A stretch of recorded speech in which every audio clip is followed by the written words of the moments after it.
A magical ritual erupts with light. A massive boom echoes through the sky. Pillars of light bring divine destruction. Chaotic energy tears through the atmosphere. Panicked voices scream to watch out for the falling debris while a sharp cry of pain sounds. Blood stains the dark, desolate ground. Amidst the burning ruins, a baby cries while adults warn each other that the path is blocked as they search for Charlotte. Rescuers guide others through the cracked earth while children call out for their mothers. A red-haired woman grunts in pain as she rushes through the burning embers. She sprints across the shattered terrain. A blonde man overlooks the apocalypse. The red-haired woman confronts the blonde man amidst the falling lightning. She lunges forward with a glowing sword, vowing that she will kill him. The blonde man offers a cold smile. Looking down from the cliff, the blonde man mocks her as a small fry left behind. He calls the red-haired woman a damned old hag while she glares with glowing blue eyes. She shouts for him to die as lightning crashes, while a separate observer watches in dazed confusion. A man in a vest brandishes two glowing axes. He asks with a menacing grin if the two of them has met before. Blood drips onto the ground as someone thinks about needing just a little more effort.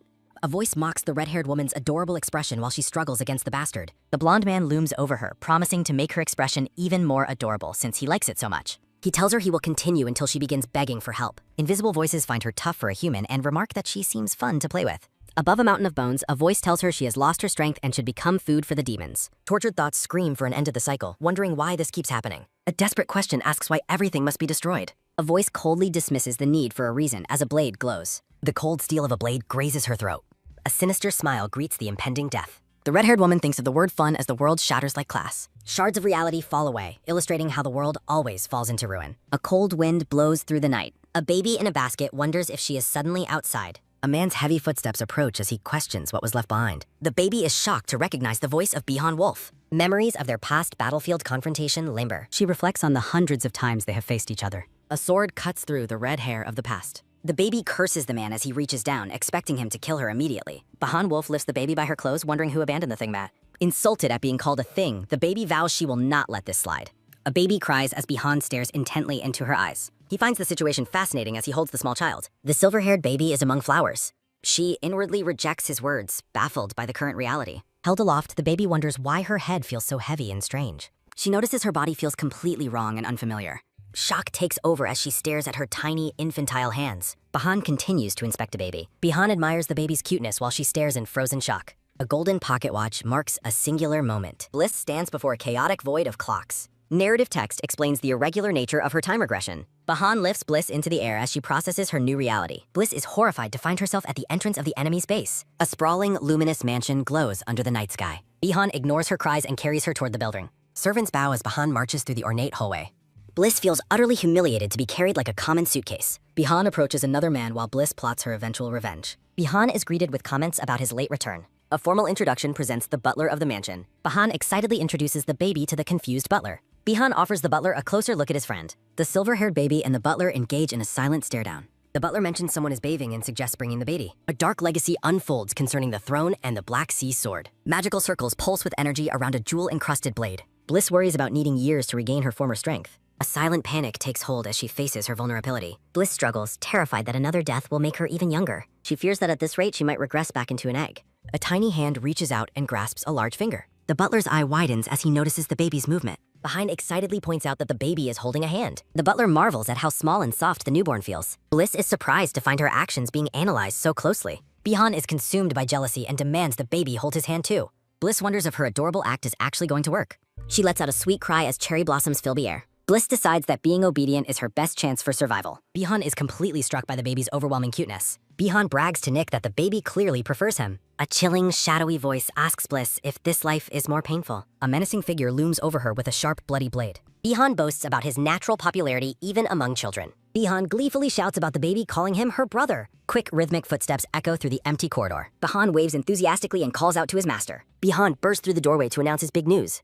A formal introduction reveals the imposing Warren Wolf. Warren tells Bihan to be more polite and step back. Bliss recognizes Warren Wolf as the man who told her. Memories of her blood-stained past and final breath resurface. Warren observes the baby and senses something unusual about her. Tense glares are exchanged in a moment of mutual suspicion. Bihan asks Warren if he wants to see something magical. Warren reaches out as Bliss fumes at his proximity. Bliss resolves that she must protect herself from these dangerous men. The silver-haired baby's small hand reaches out and firmly grasps a thun. Bihan asks the butler if he is jealous of the baby's affection. Bliss gazes intently at Bihan while being held securely. Nick watches the interaction and thinks about wanting to hold the baby's hand too. Behan joyfully encourages Nick to look at how adorable the baby is. They note the striking resemblance between the infant and their master. A soft pat sounds as the baby reaches for her own reflection in the mirror. Bliss stares at the glass and realizes the reflection is not the woman she once was. A sudden click echoes as the door to the inner chamber swings open. The baby's red eyes widen in a moment of intense realization. The light-haired man stares back with eyes that match her own crimson hue. She instantly recognizes the man who stands before her. History describes him as the Duke of the Empire and the King of the Demon World. He is the origin of the world's end, having destroyed reality countless times. The ominous red crest of the wolf family glows against the darkness.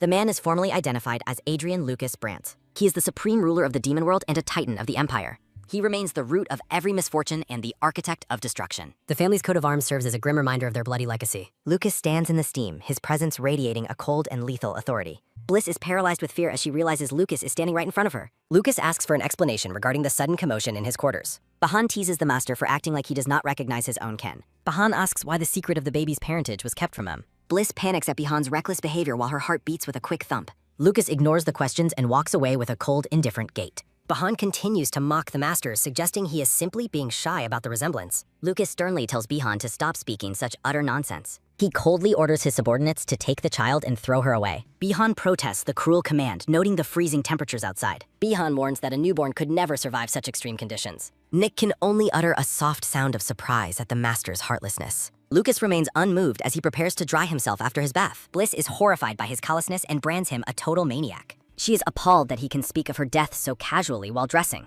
The baby fumes with rage at the evil man's arrogance. A soft sigh of admiration escapes Behan as the men continue their routine. Bliss flails her tiny arms, determined to take revenge before she is discarded. Lucas questions the baby's odd movements as Nick suggests she wants to be held by him. She reflects on the unprecedented brevity of her most recent existence. She prays to avoid such a pathetic and short-lived fate in her next cycle. Unexpectedly, Lucas reaches out and pulls the baby close to his chest. Bliss is frozen in shock as she is held by the very man who killed her. Lucas changes his mind and tells Behan to disregard his previous order to discard her. Lucas decides to keep her in the building to investigate the anomaly of her red eyes. She realizes that her survival is now tied to his curiosity. Memories of the abyss and the skulls of the fallen resurface in her mind. She remembers the vibrant and beautiful life she led before the tragedy. The image of a man from her past lingers in the soft light of her memory. She mourns how every hope was eventually crushed and ended in a blood-stained ruin. Lucas gazes down with a surprisingly gentle expression. Lucas holds the baby securely while standing in a quiet corner of the room. The baby wakes up with a sudden startled gasp. Three maids react with delight to the baby waking up, with one exclaiming her surprise while another notes the child has just stirred. Ellie stares with intense annoyance, thinking that she absolutely hates the circumstances of this damned reincarnation.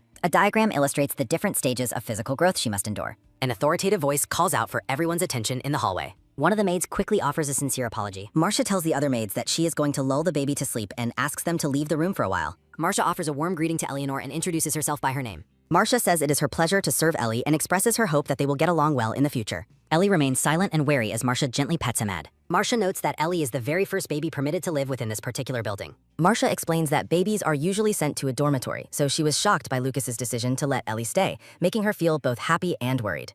Ellie's eyes widen as she inwardly questions the mention of a dormitory. Narrative text confirms that the massive edifice does indeed contain a dormitory. A dark stone mausoleum stands in the shadows under a cold night sky. Several men in dark cloaks stand together with their backs turned.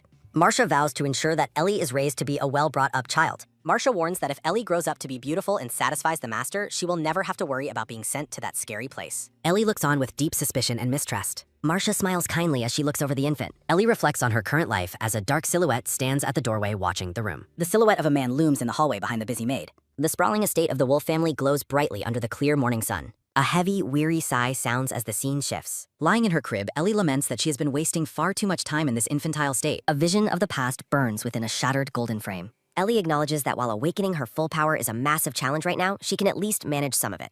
She activates her penetrating gaze, her eyes glowing with a brilliant blue light. Her magic allows her to see things that are far away even while she is sitting still. Glowing blue outlines reveal the silhouettes of the servants working throughout the mansion. Ellie reflects that she has used her power to learn a great deal about the building and its inhabitants. Lucas stands in his quarters, his muscular physique glistening after a bath. A beam of celestial light descends upon the baby as she focuses her energy. Ellie is shocked to see Warren standing over her crib and wonders if he is the one she remembers. Warren turns his back and prepares to leave the nursery. Warren's purple eyes glow with a cold intensity as he stares down at the child. Ellie feels a chill and wonders why the man keeps staring at her with such a gaze. She panics, wondering if he has already discovered her true identity as he reaches down with a single finger. Ellie senses his overwhelming strength, feeling it radiate from him like a dark purple flame. She realizes with terror that he could easily kill her with nothing more than a single finger. Ellie remains determined to survive despite the looming threat. A powerful white tiger spirit roars as she exerts a tiny fraction of her inner strength. Ellie reaches up and firmly grasps the man's large finger as a playful cat spirit appears. She holds onto his finger with her tiny hand, surprising the stoic man. Ellie inwardly curses her weakness and lets out an annoyed look as she struggles to move. Warren continues to stare at the baby with a neutral, unreadable expression.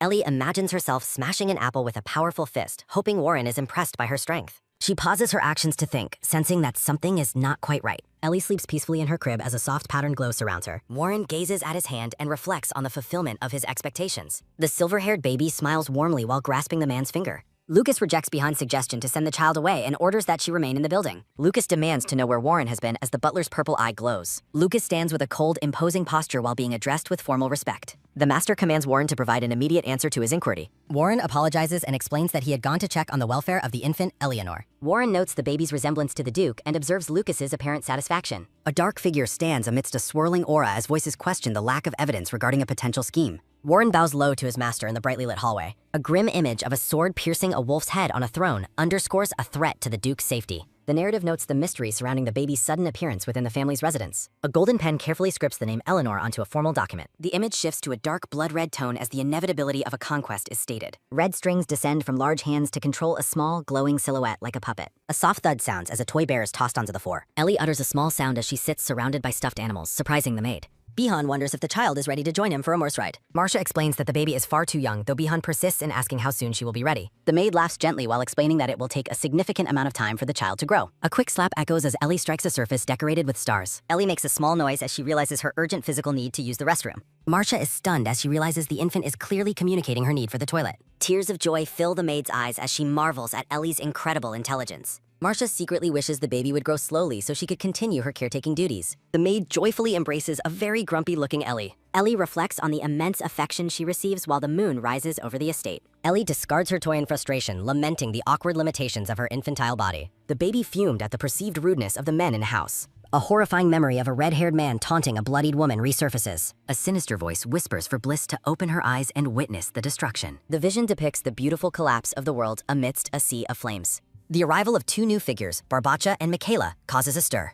The dark whisper repeats the command for Bliss to awaken and observe. Barbacha and Michaela stand together as they prepare to meet the newest family member. Barbacha asks if the tiny, shivering child is indeed Eleanor. The red-haired boy crouches down to inspect the baby while the orange-haired woman watches over him. Barbacha questions if she will ever grow up while Michaela dismisses his silly concerns. Michaela warns him that his intense staring is frightening the poor child. Barbacha points excitedly at the baby while encouraging Michaela to look closer. He notes that her resemblance to the Duke is undeniable, leaving Ellie in shock. A soft squish sounds as Barbacha takes the baby's hand in his own. Barbacha exclaims in surprise at the baby's softness, prompting a dry response from Michaela. The boy asks with genuine curiosity if all infants share the same soft texture. A slurping sound is heard as Barbacha notices the baby drooling. Ellie inwardly complains about her lack of bodily control and her tendency to drool unconsciously. The silver-haired baby wears a look of profound annoyance. Michaela observes that the baby seems to have a clear understanding of their conversation. Michaela declares the child a genius, much to the surprise of her companion. Barbacha playfully asks if Ellie wants to see his axe before describing a grim execution. The silver-haired baby lets out a soft, happy giggle. A joyful laughter echoes as the baby smiles amidst falling flower petals.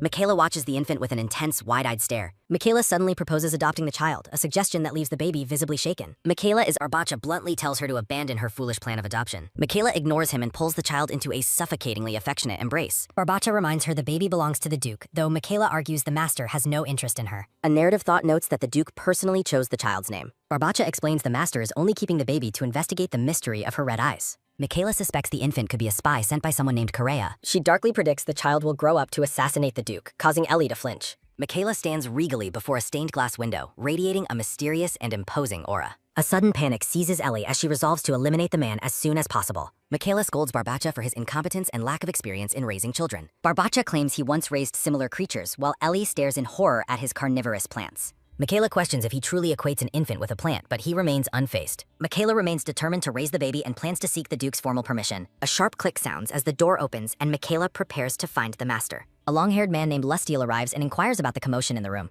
Barbacha accuses Michaela of trying to kidnap the baby while she frantically defends herself. Lustiel offers to take the child himself to verify if she is indeed a spy. Ellie is frozen in shock as she finally recognizes the man standing before her. Lustiel's cold gray eyes stare down with an unreadable and piercing intensity. A vision of the past shows the man as a formidable rival from her previous incarnation. Lustiel pauses in quiet contemplation as he observes the silver-haired infant. A heavy footstep sounds as Ellie watches him approach with a mixture of curiosity and dread. She is struck by the familiar, sweet scent that has always accompanied this man. Ellie makes a small slurping sound as she drools unconsciously under his gaze. A swift motion draws attention to Lustiel's hand as he reaches into his robes. Several sharp, dark blades are revealed beneath his sleeve, suggesting a hidden and deadly intent. Ellie's heart races as she wonders if he intends to strike her down right now. Her fear turns to confusion as a quick pop sounds and he offers her a piece of chocolate. Lustiel smiles warmly and remarks that infants typically have a great love for sweets. Allie's eyes widen with sparkling delight as she focuses entirely on the unexpected treat. She recalls her past life's love for desserts and realizes this is indeed a fine chocolate. Lustiel asks Barbacha to hand over the baby, claiming she clearly wants to be with him. A soft rustle sounds as he takes her into his arms, much to the annoyance of Barbacha. Lustiel gloats that the baby is simply repaying him for the gift he provided.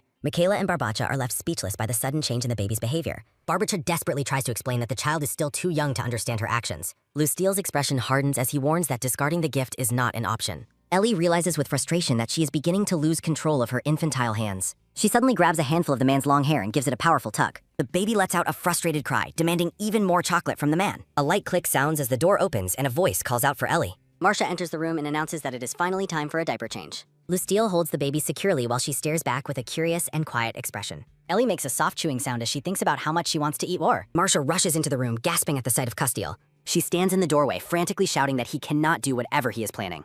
Castiel stands composed and smiling while holding the tiny silver-haired infant. Ellie's eyes sparkle as she mentally demands more of the sweet treat. Marcia remains at the entrance, her expression one of pure desperation as she protests. The maid nervously clutches her apron as she addresses Castiel with a hesitant tone. She explains that such things are only for when Ellie is older, asking what she should do if he persists. Castiel smiles warmly while musing about using a dragon to prevent the child from being taken. He leans in with a piercing gaze, asking if she can clearly see the situation. Marcia insists that sweets like chocolate are unsuitable for someone as young as a baby. She bows deeply, reminding him that adults have a responsibility to be cautious first. A close-up shows hands carefully handling the soft blue fabric of the infant's clothing. Marcia holds the child securely, remarking on the man's audacity toward the young monarch. A soft rustle sounds as Castiel brushes a lock of hair from Marcia's face, praising her care for the child. He whispers The scene shifts to the quiet nursery where a gentle voice calls out to Ali. Marcia prepares a fresh change of clothes, noting the baby's apparent frustration with her situation. The maid looks down with a quiet, knowing smile that holds a hint of mystery. She leans over the crib and promises the infant that she will always protect her. Ellie lies tucked under her blankets, staring up with an expression far too serious for her age. A hazy memory depicts a bustling market where someone speaks of buying fruit for a mother and daughter. A red-haired woman from the past responds with a cheerful and affectionate agreement. Castiel walks alone through the grand, sunlit hallway of the estate. He pauses with a thoughtful look, quietly confirming something to himself. A brilliant, shimmering energy fills the air as a profound realization takes hold. The narrative notes that Barbacha and Michaela failed to notice the subtle shift in Castiel's demeanor. A close-up highlights the cold, calculated intensity within the man's gray eye. He watches Ellie's joyful reaction, privately resolving to take action if he detects any suspicion. Castiel holds up a single chocolate, his thoughts turning to a dark promise of immediate execution. A click sounds as the man enters the study, announcing his arrival to the seated Duke. Lucas looks up from his work to ask about the visit, and Castiel explains his interest in Eleanor. The Duke asks for the man's opinion on the child while they sit in the dimly lit office.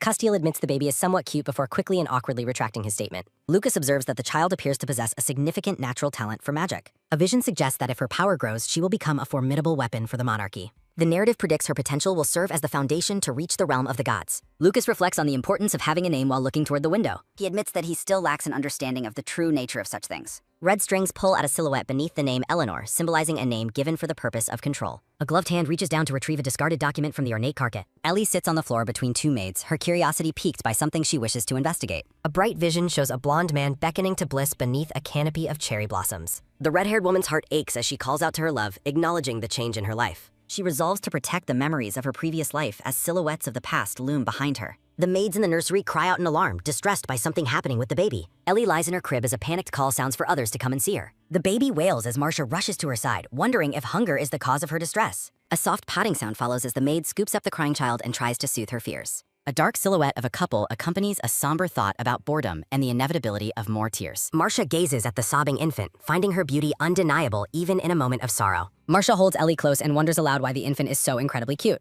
Ellie wonders if her act of being shy is actually working on them. The maids coo over the baby, with Michaela noting she must have heard them and Marcia praising her intelligence. A loud bang sounds as the door flies open and Lucas enters the room. A cold wind seems to blow as the Duke asks why there are so many people here. He sternly reminds them that he only appointed one person to serve as the nanny. Marcia apologizes and explains they felt the need to pay extra attention since the child belongs to the Lord. Lucas stares at them with a dark, low growl of annoyance. He questions the maids on whether they truly believe the infant is his biological child. The Duke repeats his question, demanding to know if they think the baby belongs to him.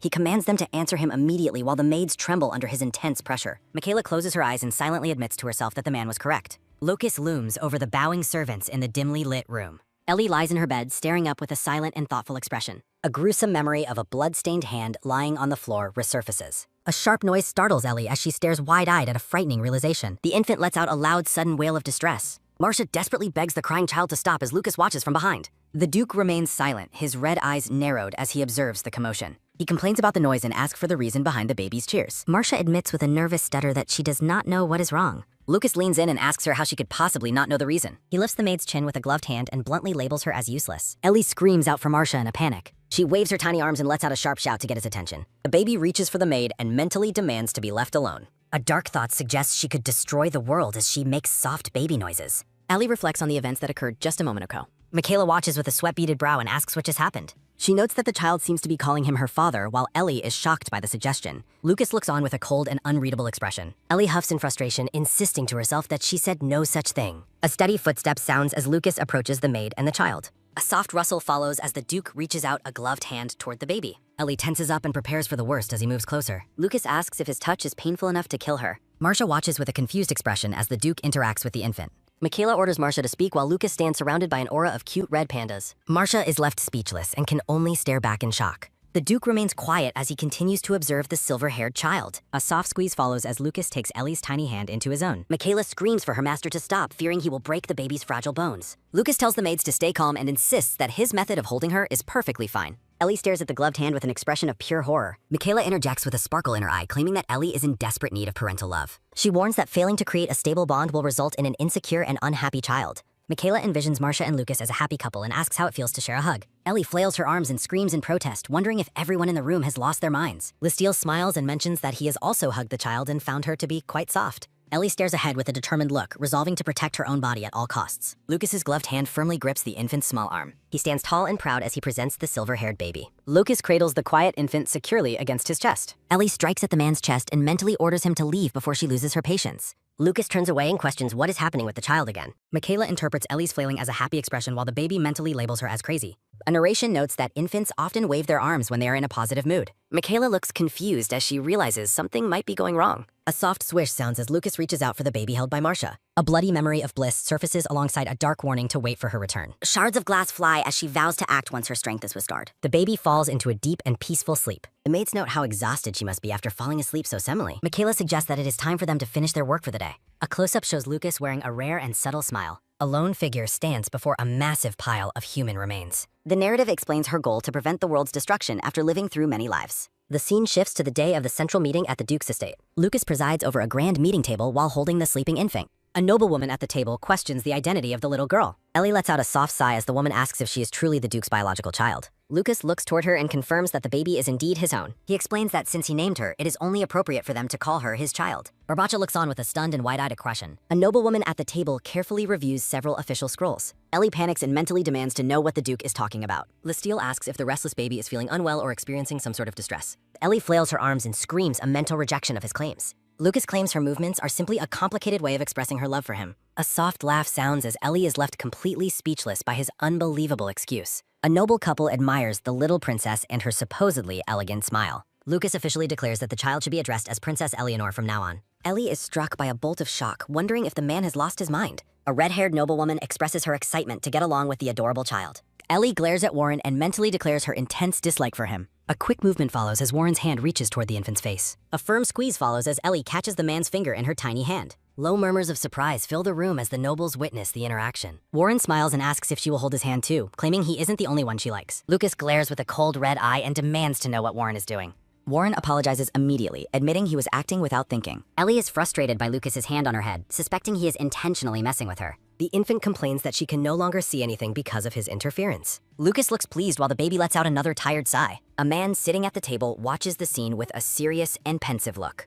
An elderly man in ornate robes sits at the center of the gathering. A thought bubble suggests it is vital to win the affection of the Grand Princess. Ellie stares ahead with a stoic and unnervingly serious expression. The narrative warns that the Emperor's daughter is destined to lead the kingdom to collapse. A royal crest appears as it is revealed that Lucas is under the Emperor's direct control. The narrative reveals that two individuals were forced into marriage. Ellie watches the maid and wonders why she made such a claim. A framed portrait depicts a woman in an elegant dress. Lucas suggests gifting the baby jewels from the warehouse, prompting a sarcastic mental agreement from Ellie. An advisor observes that the Duke struggles to focus whenever the baby is near. Rodon requests that the infant be removed so they can discuss vital political affairs. Lustiel asks Rodon if he truly fails to understand the Duke's previous declaration. A speaker emphasizes that Eleanor is the Duke's daughter and their princess. The child is formally declared eligible to participate in the council meeting. Rodon dismisses her as just a child and asks the Duke if his point is clear. The upcoming celebration for Grand Princess Reina is seen as a vital chance to gain royal favor. The silver-haired child sits in silence. Rodon is identified as Lucas's most loyal and active subordinate. The Emperor highly values Rodon's cold heart and strategic military genius. The orange-haired noblewoman questions if Rodon's behavior is becoming inappropriate. She mockingly asks if his advanced age has caused his hearing to fail. The noblewoman reiterates that the Duke has already officially recognized the princess.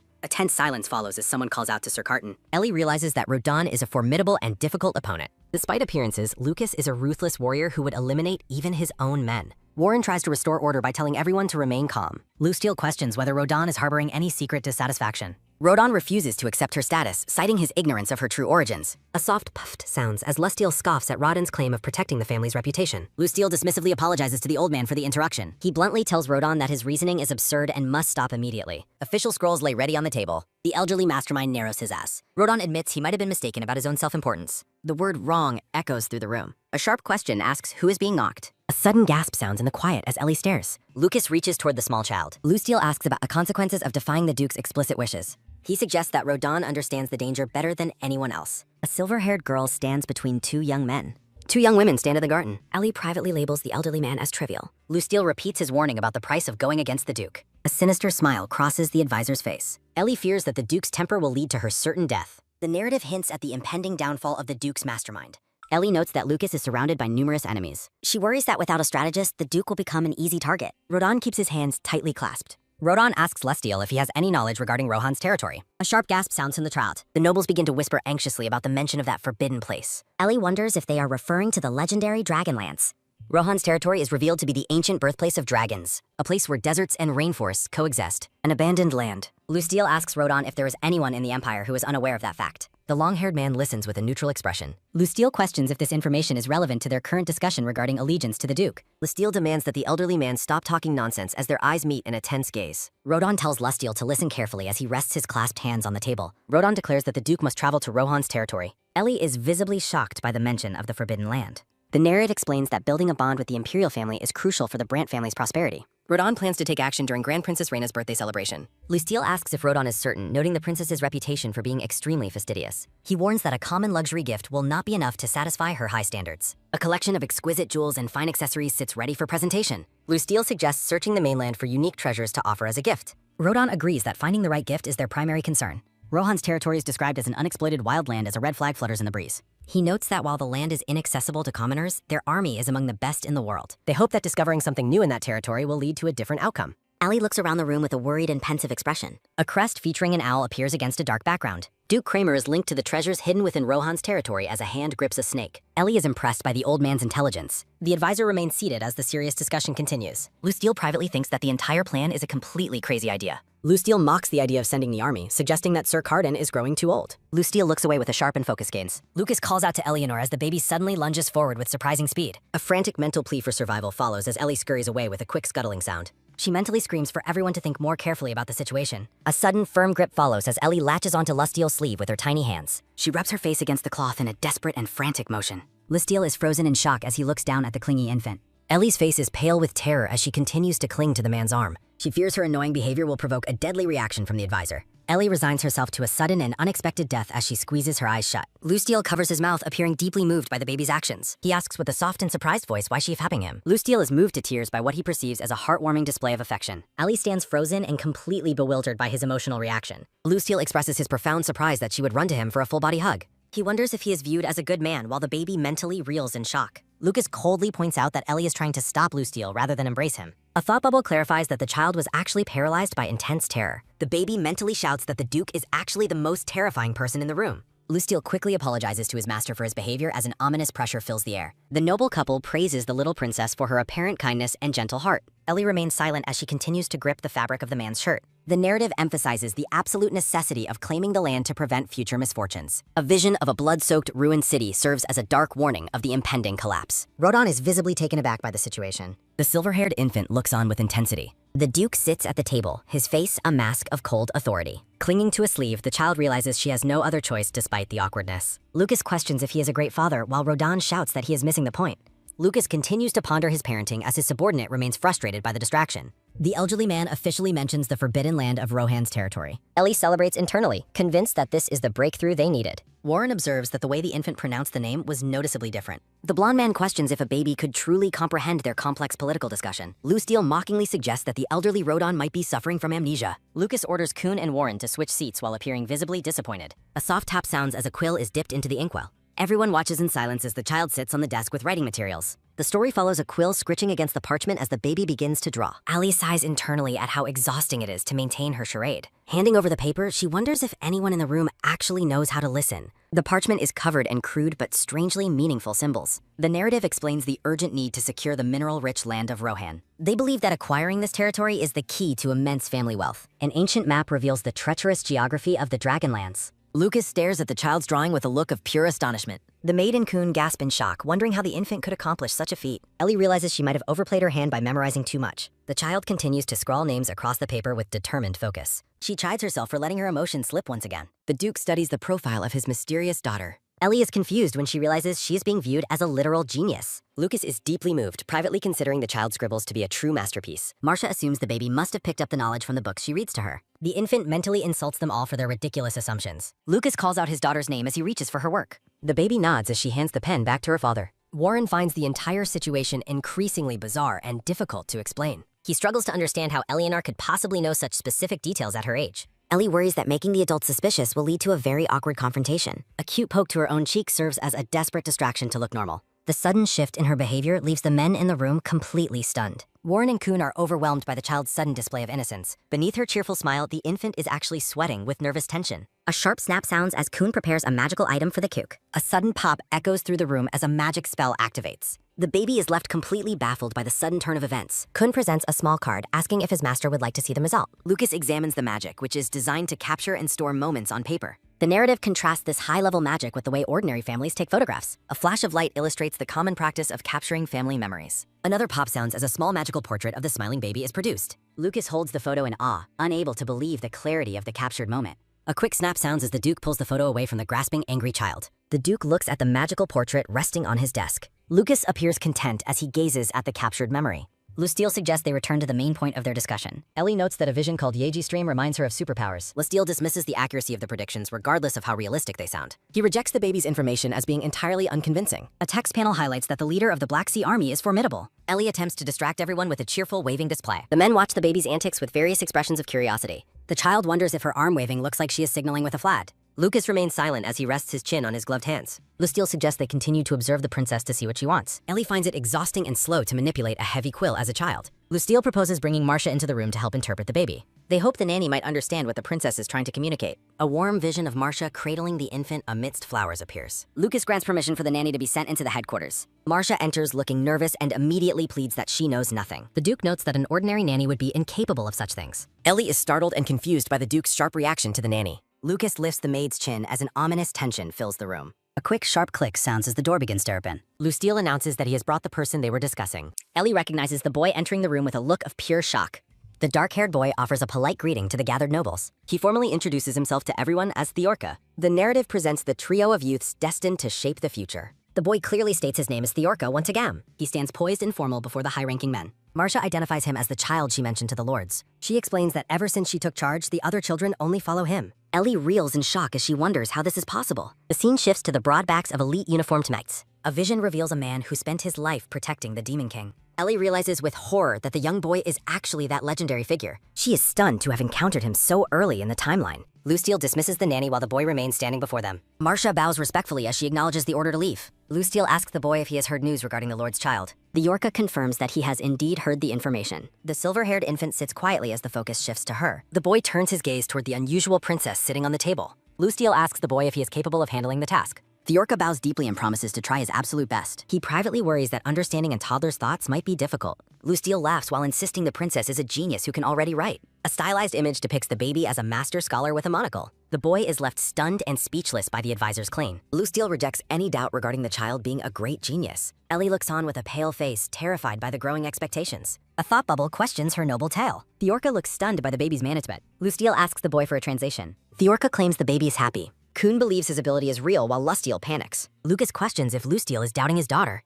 The advisor frantically denies any lingering doubt. He desperately hopes he is the favorite. Kun insists he is the more trusted one. The two men clash over the Lord's attention. Kun believes the advisor remains deeply suspicious. Lustiel attempts to return to the political discussion. Lucas orders everyone to prioritize the infant's words. Ellie is unimpressed by the adult's antics. The princess focuses her attention on the boy. The orca grows nervous under her intense gaze. Ellie wonders if he truly understands her fox. The boy stares intently at his open palm. A vision reveals precious minerals hidden underground. He notes the incredible variety of gems. Visions of dragons and fierce dwarves appear. The orca bows while proposing a future alliance. Ellie reels at the boy's extensive knowledge. The boy looks confused by her reaction. The infant's red eyes gleam with intensity. Spirits of nature gather around a mysterious figure. Ellie is amazed by the boy's secret talent. She quickly adopts a cute, innocent expression. The image of an elder man surfaces. Ellie plans to recruit him as law. The orca feels the pressure of Lustiel's gaze. Lucas calls out to the envoy. Lustiel demands to know his secret ability. The orca recalls communicating with nature since childhood. Lucas issues a stern warning against lying. The boy stands tense under the threat.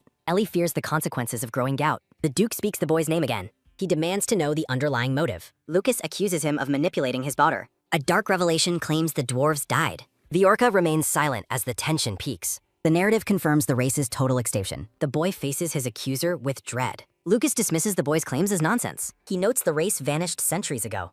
Lucas acknowledges the logical root of skepticism. A policy of total eradication is revealed. An eagle crest symbolizes imperial power. A shadowed monarch rules from the throne. Bloody spears descend on a defeated dwarf during the race's eradication. A heavy iron shackle secures a prisoner's boot in the dark. Captive dwarves are seen through iron bars, forced into harsh labor. The ornate architecture stands still as a question arises about absurdity. Ellie screams a firm rejection of the adults currently surrounding her. The silver-haired infant declares that her only priority is the boy. A bright aura surrounds the child as she makes her choice known. The princess's red eye glows with an intense, knowing power.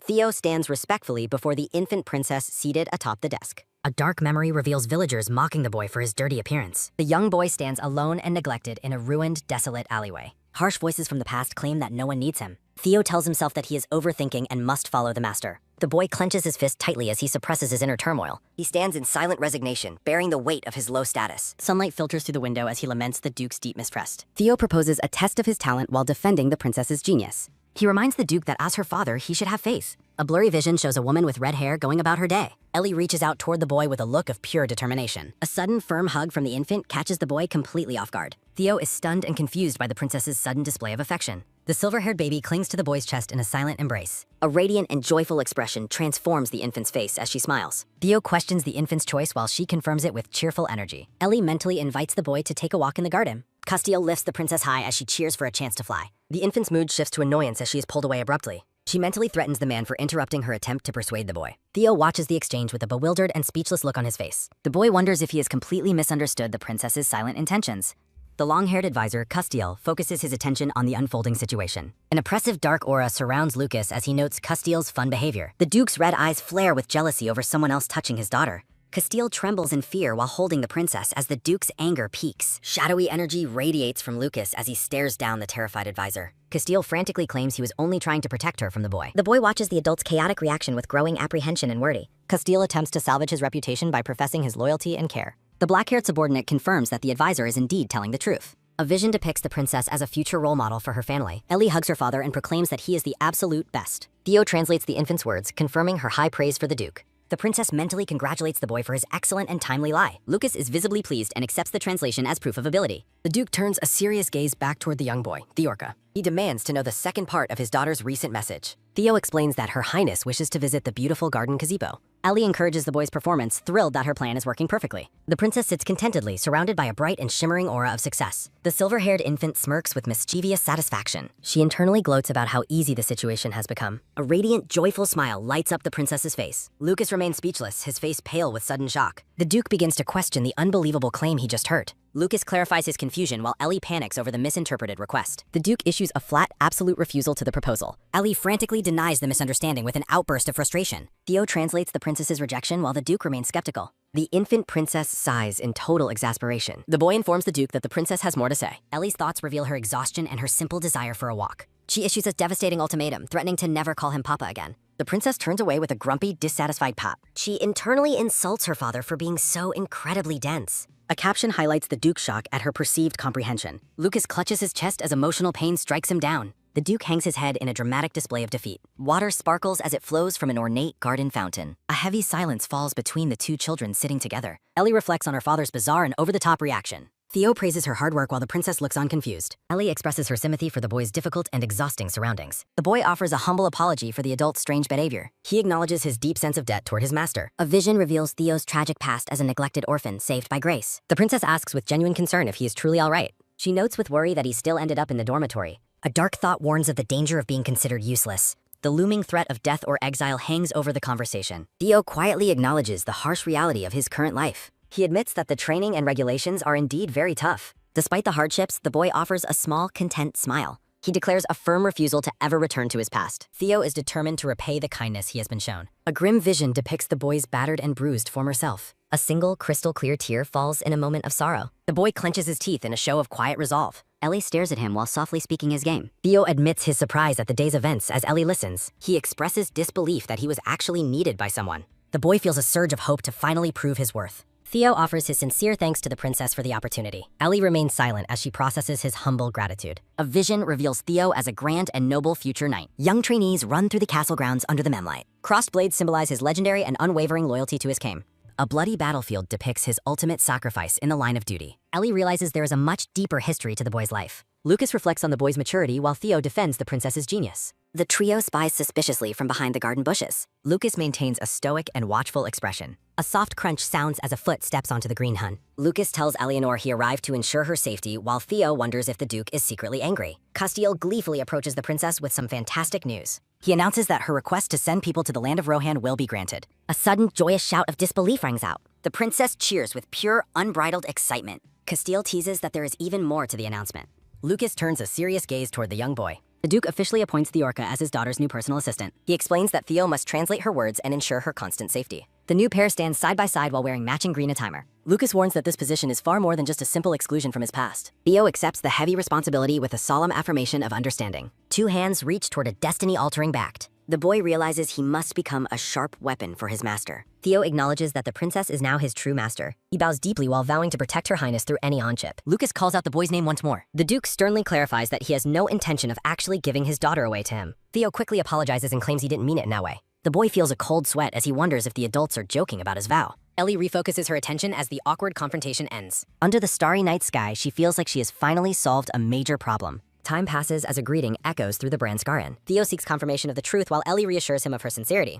The boy is urged to try a mysterious and exciting new dish. Ellie asks him to share his thoughts on the flavor. Theo is visibly moved and sparkles with joy at the delicious orange treat. He admits that this is his very first time tasting such food. Surrounded by images of fruit, he asks about the specific ingredients. Theo notes with awe that the dish is incredibly sweet and tasty. Ellie explains it is orange-flavored shaved ice and expresses her joy that he likes it. She privately notes that the snack suits his palate perfectly. The boy stares in amazement at a lavish spread of gourmet meats and seafood. Theo offers his heartfelt thanks while Ellie reacts with a confused look. He expresses profound gratitude just for the chance to meet her. The boy reflects on the shock of being pulled out of the training dormitory.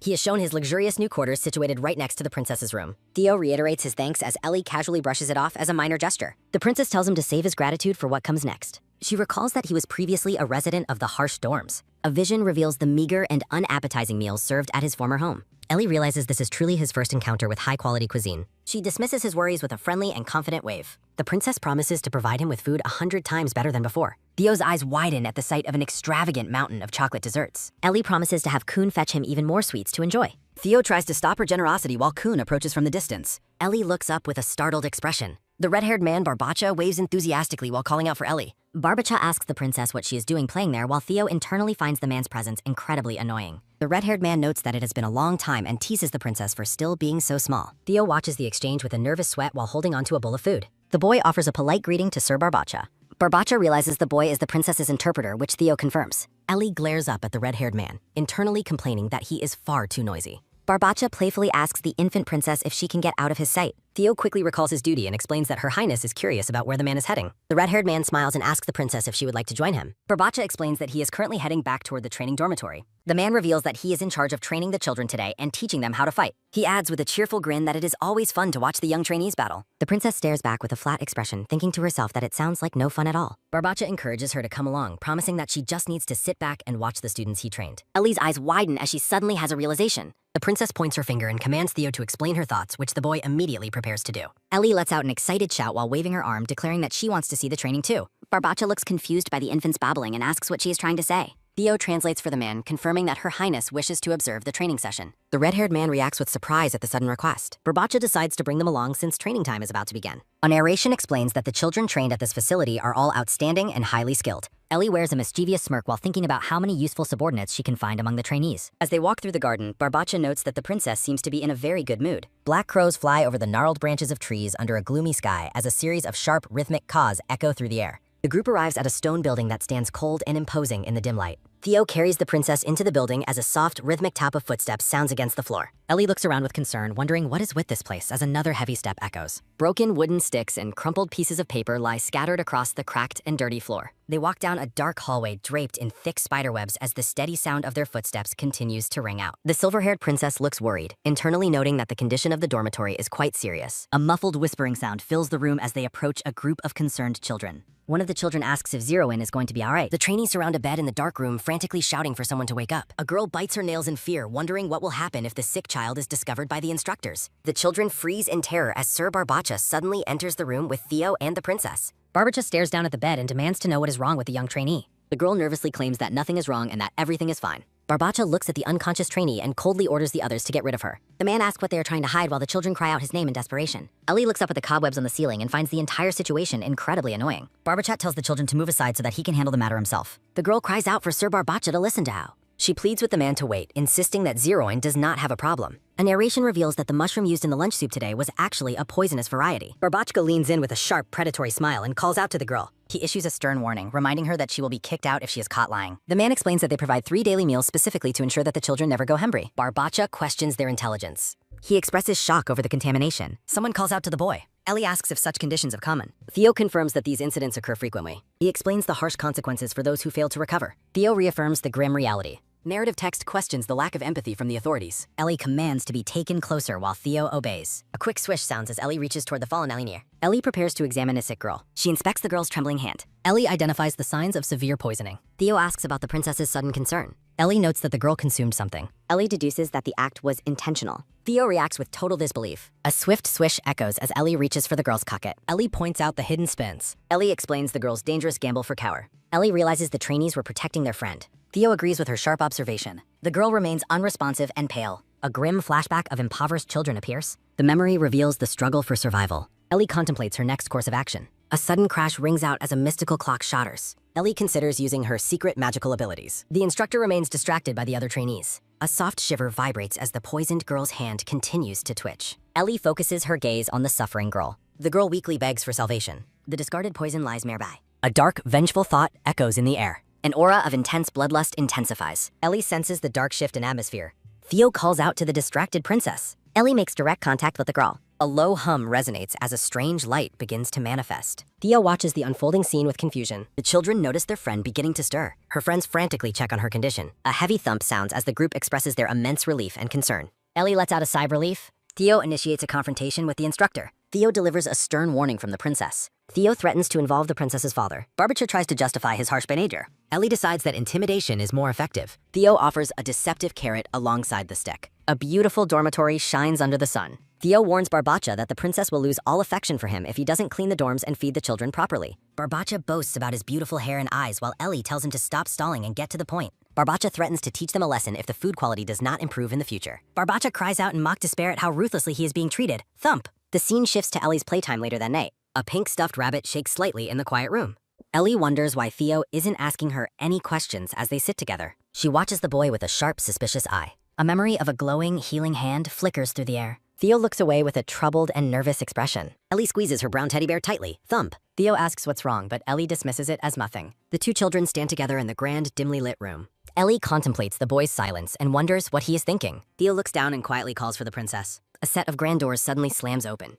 Bam! Heavy, rhythmic footsteps echo across the carpeted floor. Thud, thud. Ellie internally complains about people constantly barging into her room. A man in a dark military uniform arrives with Barbacha and an orange-haired woman. The commander calls out his daughter's name as Barbacha looks on with a terrified expression. He questions Barbacha's claim that he was the one who brought the princess to the dormitory. Ellie realizes that it has officially become questioning time. Someone identifies the imposing man as the commander. Barbacha claims he only wanted to play with Ellie, but the woman calls him a fool and tells him to be quiet. The orange-haired woman dismisses the entire situation as stupid. The commander turns his back and calls them both Brezzy. He fixes a cold glare on them and orders them to stay silent. Barbacha and the woman immediately submit with terrified looks. A title card identifies the imposing man as Theorka. Theorka asks Theo why he didn't stop the princess from going to the guards. Theo lets go of the toy and bows while apologizing to his master. Thud. The commander demands to know what the boy's duty is. Theo bows deeper and confirms that his duty is to look after the princess. Theorka sternly reminds him that Ellie's safety is more important than his own life. Ellie gets angry, wondering if her father is going to punish an innocent person. She reaches out and taps Theo's arm repeatedly to get his attention. Tap, tap. Theo looks at the princess as she quietly prepares to speak. Ellie grips his sleeve and commands him to deliver her words to her father. Theo acknowledges her command with a quiet response.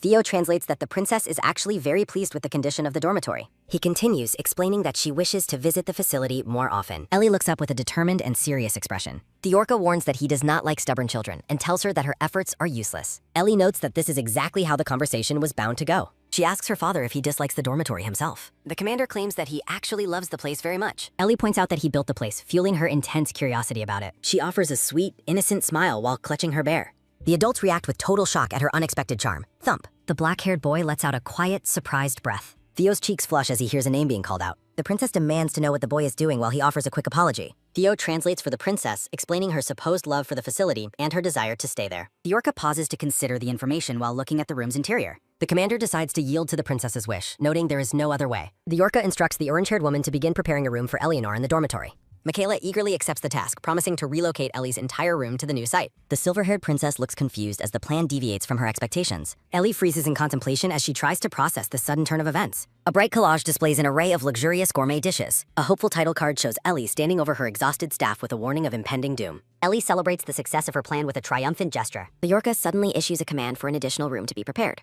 The commander reveals that he will also live at the dormitory to protect his daughter, leaving her horrified. Michaela and the red-haired boy praise the supposedly close bond between father and daughter. Michaela coyly asks if she and the others should also be included in the move. Warren expresses his willingness to stay and play with the princess, but the commander dismisses him. Warren vows to follow her if she leaves, but Theorka firmly denies the possibility while Ellie clutches her bear. A whimsical vision shows Chibi Ellie sitting on a grand throne with her toys. The other trainees gaze upward at the makeshift throne in the dark hall. Ellie looks down with a calm, regal smile from her seat. Ellie rejects a frightening alternate vision where the commander reigns over a grim dormitory. Someone potting the mattress highlights the high quality of the new bedding. Michaela explains that she put great effort into the room despite it being smaller than the original. Michaela asks the princess for her opinion as Ellie bounces on the soft bed. Theorka warns his daughter against crying and promises to punish anyone who bullies her. The commander waves goodbye and promises to return in a week as he departs. Ellie lets out a frustrated groan once she is finally alone. Ellie aggressively grabs Theo's sleeve and demands that he translate her real thoughts immediately. Theo explains that the princess wants to play with her peers and has no intention of staying long. A narration details Ellie's immense relief at avoiding living with her father's entire group. Ellie clenches her fist, satisfied that her plan worked at least partially. A dark building stands under a stormy sky as a vengeful declaration to overtake everything echoes. The scene shifts to a sunlit and sparkling view of the grand dormitory exterior. One of the trainees excitedly shares the news that their sleep time has been extended. Another child marvels at the comfort of the new mattresses in their bedroom. The trainees celebrate the reduction of their harsh practice hours. Rhythmic tapping sounds as a child approaches, curious about the recent changes. Theo carries the princess while a voice credits her for the improved conditions. The children cheer loudly for Miss Eleanor as she smiles broadly. The grand stone building remains silent under the dark, starry night sky. A few days later, the trainees gather for a lavish dinner featuring a massive feast. A child asks with disbelief if they are really allowed to eat the fancy food. The trainees are stunned by the high-quality dishes laid out before them. Ellie watches the children with a pleased and knowing expression. Ellie commands her attendant to address the group on her behalf. Theo acknowledges the princess's command with a polite nod. Theo calls for the attention of all the children in the dining hall. Theo explains that the princess has been working hard behind the scenes while hiding her true efforts. Theo reassures the silver-haired princess that she has no reason to fear being abandoned. Theo encourages the girl to forget her worries and simply enjoy her life. Theo gestures toward the other children sitting at the dining table. The trainees enthusiastically voice their understanding and express their deep gratitude toward the group. A girl at the table is moved to tears by the warm and kind words she just heard. Ellie looks slightly flustered by the intense emotional response of her peers. A child eagerly affirms the princess's presence with a happy response. A dark-haired girl sitting nearby calls out to catch the princess's attention. The girl introduces herself as Jillian and asks the princess if she remembers who she is. Ellie's eyes widen in realization as a sudden gasp escapes her. A flickering memory reveals Jillian as the child who fell ill after eating a poisonous mushroom. Jillian offers a friendly and sincere smile toward the silver-haired girl. Ellie asks the girl how her body is feeling now after the incident. Theo translates the princess's question as Jillian joyfully confirms that she is completely fine now. Ellie internally notes that saving the girl wasn't special and wasn't part of any original plan. Jillian bows her head and mentions that she has brought a special gift for the princess. Jillian presents a basket filled with glowing gemstones and a large speckled egg while hoping the princess likes it. A powerful vision of a massive dragon surrounded by roaring flames fills the air. Ellie is struck with total disbelief as she recognizes the item as a dragon egg. The silver-haired girl wonders how such a rare object could possibly be in this place. Jillian explains that she has a personal hobby of collecting various interesting stones. Jillian notes that she gathers different stones for different people, mentioning that nobles often favor gemstones. A silhouette of an elegant noblewoman adorned in shimmering blue jewels appears. Jillian tells the princess that the gift is a small token to pay her back for her help. Ellie stares at the impressive collection of stones in contemplative silence. Jillian worries the gift might be too much and offers to take it back as Ellie reacts with a start. Ellie quickly recovers and offers a warm thank you to her friend. Two trainees whisper to each other about how loving and wonderful the princess truly is. Ellie giggles to herself, amused that her accidental kindness has led to such a result. A blonde-haired boy at the far end of the table watches the scene with a crossed-arm, judgmental stare. The blonde boy clenches his teeth and dismisses the entire group as a bunch of fools. He points toward the princess and asks the others if they even see that she is giggling at them. A promotional list highlights several other popular stories available for reading. Ellie continues to celebrate her accidental success with a playful and mischievous giggle. The blonde boy continues to question the group's intelligence regarding the princess's behavior. Alex looks down the long table, calling everyone simple and questioning why they are even smiling. Alex asks the group why it matters if they are being treated well only for the time being. He dismisses the lavish meal as nothing more than a temporary and fleeting change. Ellie watches the skeptical boy with a sharp and curious gaze. A dark and distorted vision of a grand mansion appears, reflecting a grim past. A memory shows a younger Alex in a tattered cloak, reaching out with a look of desperation. A man with long, flowing blonde hair stands proudly under the bright sunlight. A title card identifies the cynical blonde boy as Alex, a resident trainee in the dormitory. Ellie realizes that Alex comes from a noble background, explaining why he isn't easily satisfied. Low murmurs and whispers ripple through the group of children at the table. A girl at the table scolds Alex, telling him not to speak to the princess in such a rude manner. Alex retorts by asking if they can't see how plain and shabby the princess's own clothes look. Ellie stares directly at the boy, her expression unreadable as the insult hangs in the air. Theo steps in and commands Alex to ignore the princess and simply focus on eating his meal. Alex is left looking stunned and flustered by the attendant's sharp dismissal. Ellie views the blonde rascal. A girl scolds Alex, telling him to stop making a scene and eat his food. Alex looks down in a brooding silence. Ellie thinks to herself that the boy shouldn't be so full of himself. Alex stands up from the table with a sudden, sharp motion. Alex calls her lucky for being an abandoned child taken in to become a duke's daughter. Alex shouts at the princess, demanding to know how she is different from them. Alex yelled that they grew up together and tells her not to be so arrogant. Theo steps in and firmly tells Alex to stop. Theo glares at the boy and demands an immediate apology for his behavior. Alex defiantly asks Theo who he thinks he is to give orders. Alex retorts that Theo isn't Sir Bihan and has no right to tell him what to do. Theo clarifies that he is not ordering him but simply doing his job to protect Ellie. Alex lets out a mocking laugh at the attendant's explanation. Alex claims he is superior with a sword and questions why Theo was chosen as the assistant. Alex's expression turns dark and menacing as he stares forward. Ellie pulls on Theo's sleeve while calling out his name. Theo tells Alex to stop making a scene and suggests he is just acting out because he's hungry. Alex reacts with total shocked disbelief at the suggestion. Theo explains that the princess claims she can hear his stomach making sounds. Alex accuses them of lying while Ellie rummages through her bag for something. Alex tells the silver-haired girl not to laugh at his expense. Ellie pulls out a cupcake and offers it to Alex. Ellie encourages the grumpy boy to eat the tape first. Ellie notes that she is giving him something she truly cherishes. Ellie asks him to stop being so angry so they can try to get along. A piece of chocolate is held up in someone's hand. A memory shows a woman asking her child if the chocolate is good. Young Alex happily tells his mother that the treat is delicious. Alex stares at the chocolate in a daze, realizing exactly what it is. Ellie praises him for knowing it's chocolate and tells him he did a great job. Ellie invites him to eat the gift and be her friend. Alex yells about the noise while Ellie tells him to just let his anger go. Ellie promises to let him eat as much as possible in the future. Theo flatly summarizes that the princess is telling him to eat it. Ellie lets out a confused sound as the boy remains stubborn. Alex refuses the offer and tells her to eat the chocolate herself. Alex insists he isn't a child and won't forget the past just for some chocolate. Alex calls the situation childish and decides to take his leave. Ellie watches him walk away with a neutral, thoughtful look.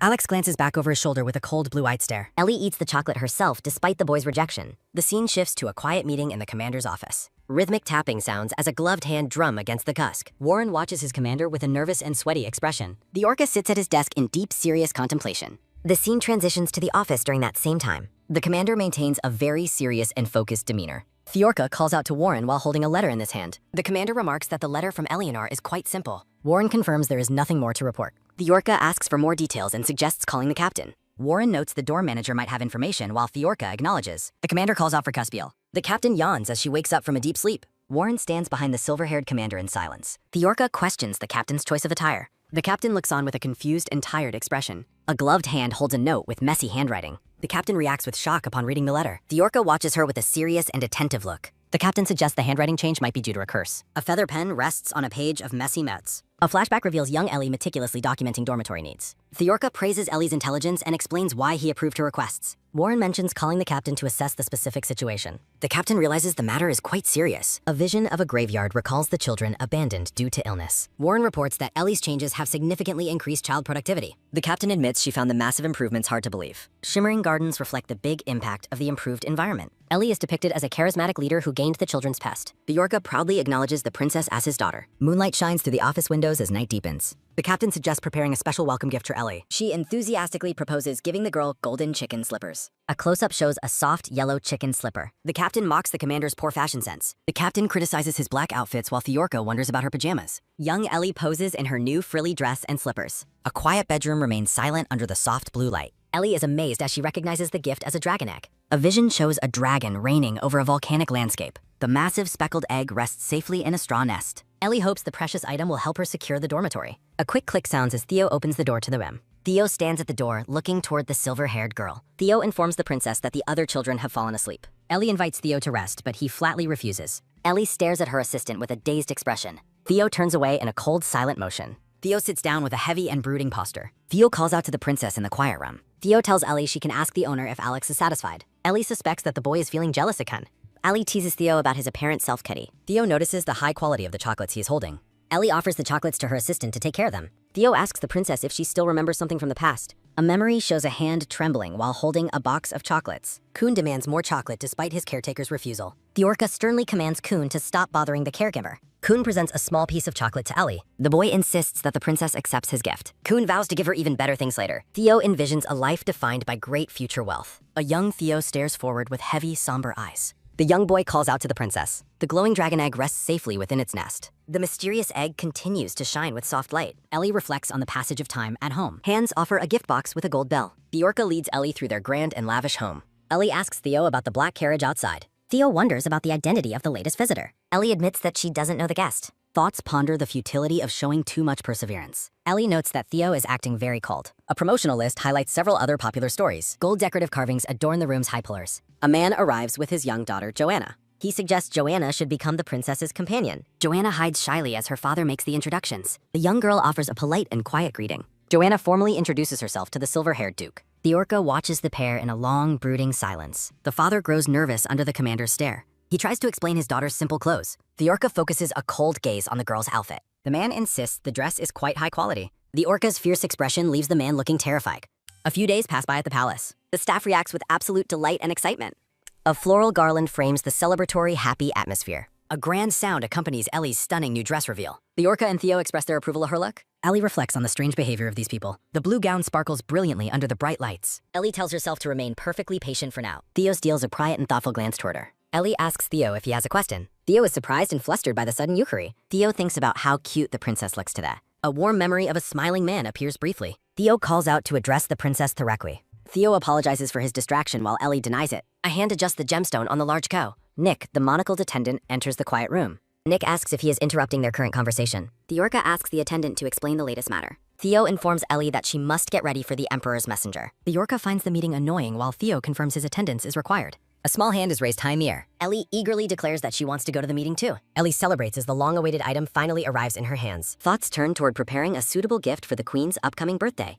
Gilbert, the messenger, arrives and expresses his excitement for the event. Theorka asks if Ellie is listening while she sits grumpily in his up. Ellie grows frustrated and insults the man as he pokes her ear. Theorka firmly tells her to sit still because the matter is important. Theorka nostalgically remarks on how small the princess was just days ago. Ellie glares back at the commander with an expression of pure irritation. Gilbert nervously observes that the princess clearly hates the current situation. Theorka is taken aback by the intensity of the girl's annoyed stare. Gilbert is relieved when the princess finally looks in his direction. Theorka calls out for Kun to join them in the discussion. Kun approaches the group and asks what they need from him. Theorka silently notes that the girl's head looks a bit empty. Theorka tells the princess to pay attention to the ongoing conversation. Kun suggests that she should start wearing more head accessories. Kun asks the master if expensive items will make her look more perfect. Theorka reacts with a look of sudden surprise at the suggestion. Gilbert worries that the entire situation has become completely hopeless. Gilbert suggests that a ribbon might be the best accessory choice. The orca questions the ribbon idea while Gilbert enthusiastically confirms his suggestion. Gilbert explains that wearing massive ribbons is the latest popular trend. Ellie reacts with total confusion to the strange fashion advice. The silver-haired girl remains baffled by the suggested headwear. The orca ponders the idea of using a ribbon as an accessory. Gilbert waits with a bead of sweat as the commander considers his words. A faint, satisfied smile touches the commander's lips as he decides. Gilbert enthusiastically tells himself to focus on the task at hand. The orca orders Kuhn to bring all available ribbons while Kuhn confirms he mes. A floral vase sits quietly as the thought of bigger being better lingers.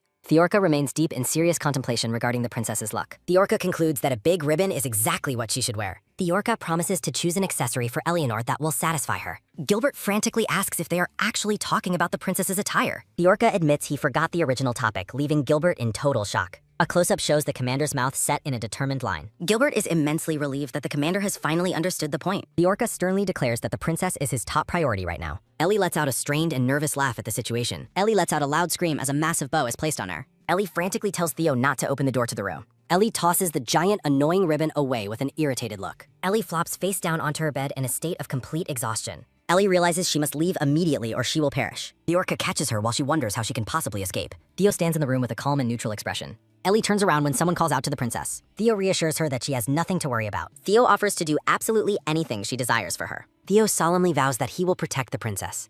Ellie looks at her assistant with a shocked and dazed expression. Ellie laughs nervously while imagining Theo in a battered and bruised fate. Theo is surprised when Ellie calls meeting him a great blessing. Ellie claims she would have gone crazy without his constant presence. Theo smiles gently as the silver-haired girl calls out his name. Ellie expresses her deep and constant gratitude toward her assistant. A sudden, heavy bam sounds as the door is kicked open. The orca barges in, demands they take the boy out immediately. A hand firmly seizes Theo's arm to drag him from the room. Theo is hauled away by two men as he gasps in shock. The brown-haired woman tells Theo to bow if he wants to let. Ellie screams for everyone to get out of her room. A thunderous bam echoes as the princess slams the door shut. The orca stands stunned and confused by the girl's sudden fierce outburst. The attendants watch the commander as he stands frozen outside the door.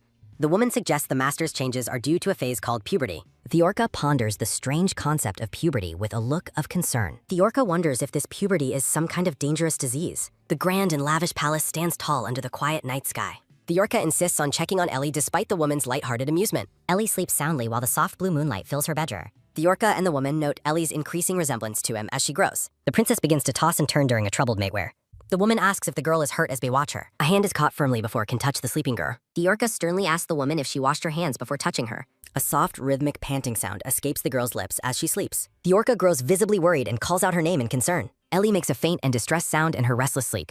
A deep, ominous rumble sounds from within the pressing darkness. A massive boom echoes as a volcano erupts in fire and ash. Giants terrorize a peaceful village as people scream in agony. Terror-filled screams continue as the happy memory of a family burns. A red-haired girl cries for help from the blood-stained floor of her home. Screams of pain resonate in the red-haired girl's terrified blue eye. The bodies of many fallen people litter the grand and bloody hallway. A woman screams out a name in pure terror as chaos erupts. A warning is shouted as a giant raises a massive stone hammer. A sharp whoosh sounds as the heavy hammer swings down toward her. A sickening crunch echoes as the massive weapon strikes with total force. Thick dust and debris fill the air after the brutal, crushing impact. Blood splatters across the floor as the red-haired girl watches in horror. The red-haired girl collapses as a giant looms over her small form. The red-haired girl gasps in total shock at the surrounding horror. The girl's long red hair rests on the blood-soaked carpet of the palace. A blood-stained knife lies discarded near a pale and lifeless hand. A girl grips a knife amidst carnage. She stands defiantly against a massive giant. A gentle, rhythmic potting sounds as a hand strokes her hair. The orca holds the princess and whispers her name. The orca tenderly tells the girl not to cry. Sunlight shines brightly over the grand palace.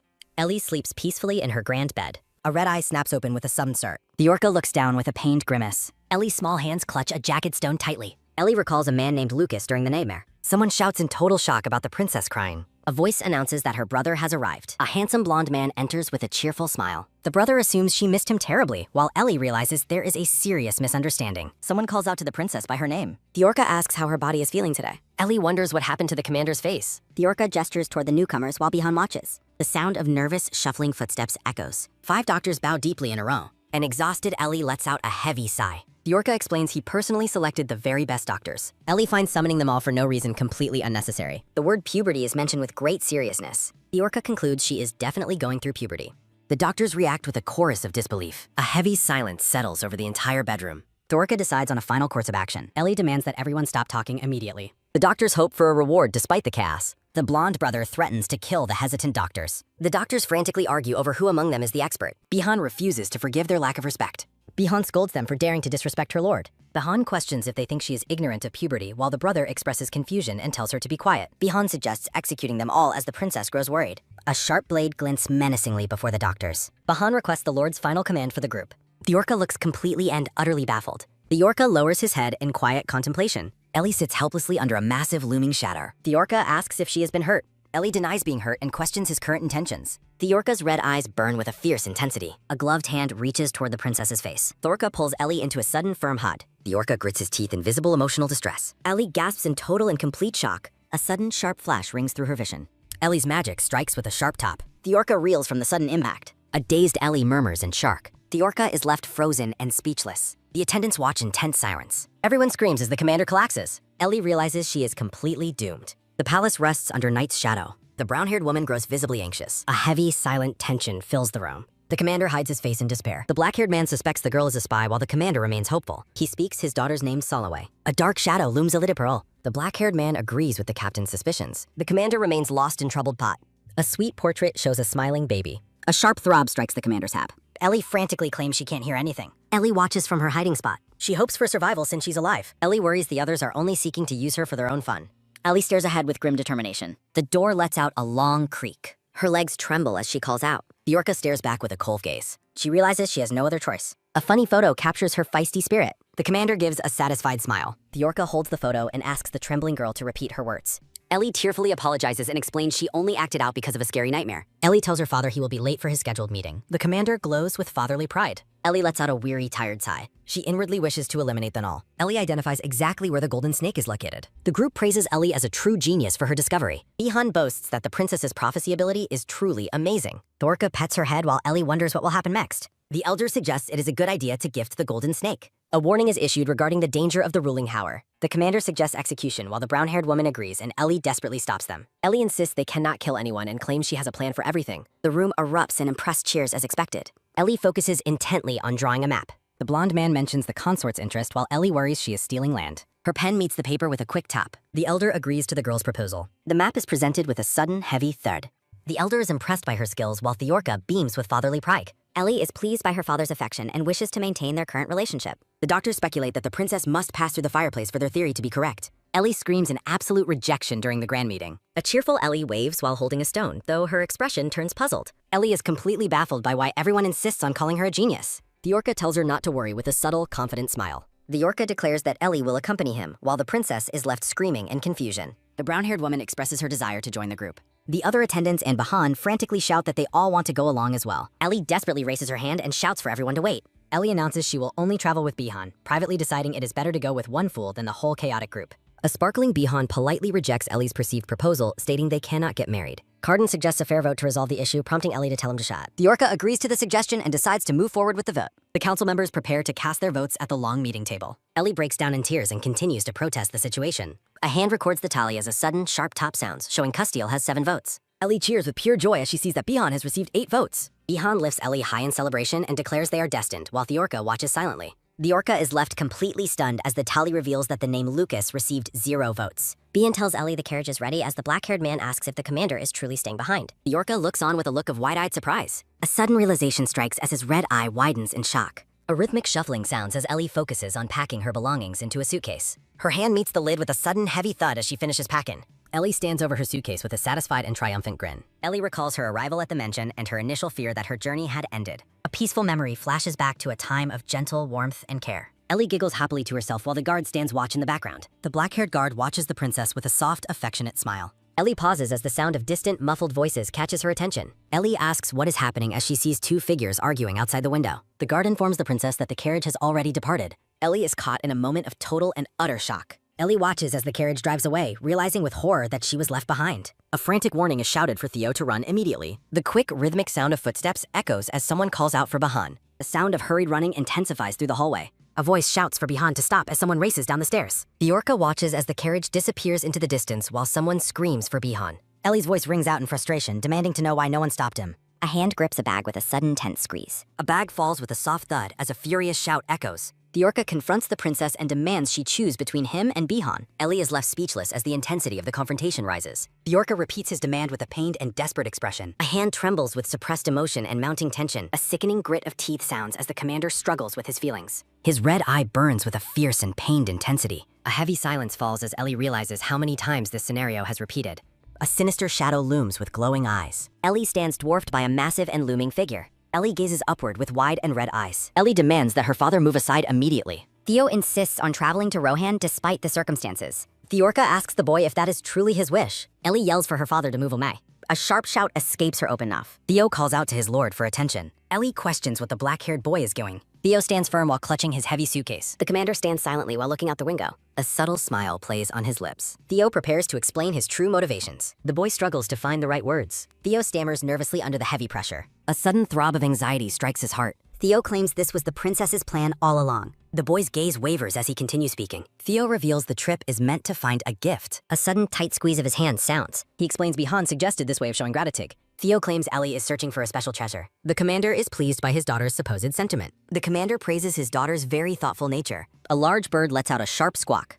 Alec complains loudly about their very sudden return. Ellie finds comfort in their safe arrival back home. A quiet sigh escapes the blonde boy's legs. Alec stands defiantly with his arms crossed tightly. Ellie wonders why the blonde boy is present. Ellie demands to know why Alec was brought along. Bihan praises the young blonde boy's great strips. Bihan boasts about personally training Alec's pet bird. Theo wonders exactly when the group will depart. Theo reflects on his limited role as a translator. The boy's attention is caught by a sudden call. A hand meets his with a sudden, firm press. Ellie gives him a sweet and beaming smile. Theo agrees to follow the princess's lead. A distant chatter sounds as petals fall over the market. Alec lets out a loud, excited whoa of wonder. Alec marvels at the massive crowd gathered outside. Alec points out a performance to the weary princess. A sudden, loud growl of her stomach sounds. A chorus of light laughter fills the carriage. Theo realizes with horror he forgot to pack food. Theo asks the princess if Hugh's hungry. Alec offers a fresh sandwich to the princess. Alec declares that serving the princess is his duty. Ellie believes the blonde boy works harder whenever Bihan is nearby. Theo accepts the sandwich and quietly thanks him for the kindness. Resentment builds as Theo clutches his clothes, wishing he had acted first.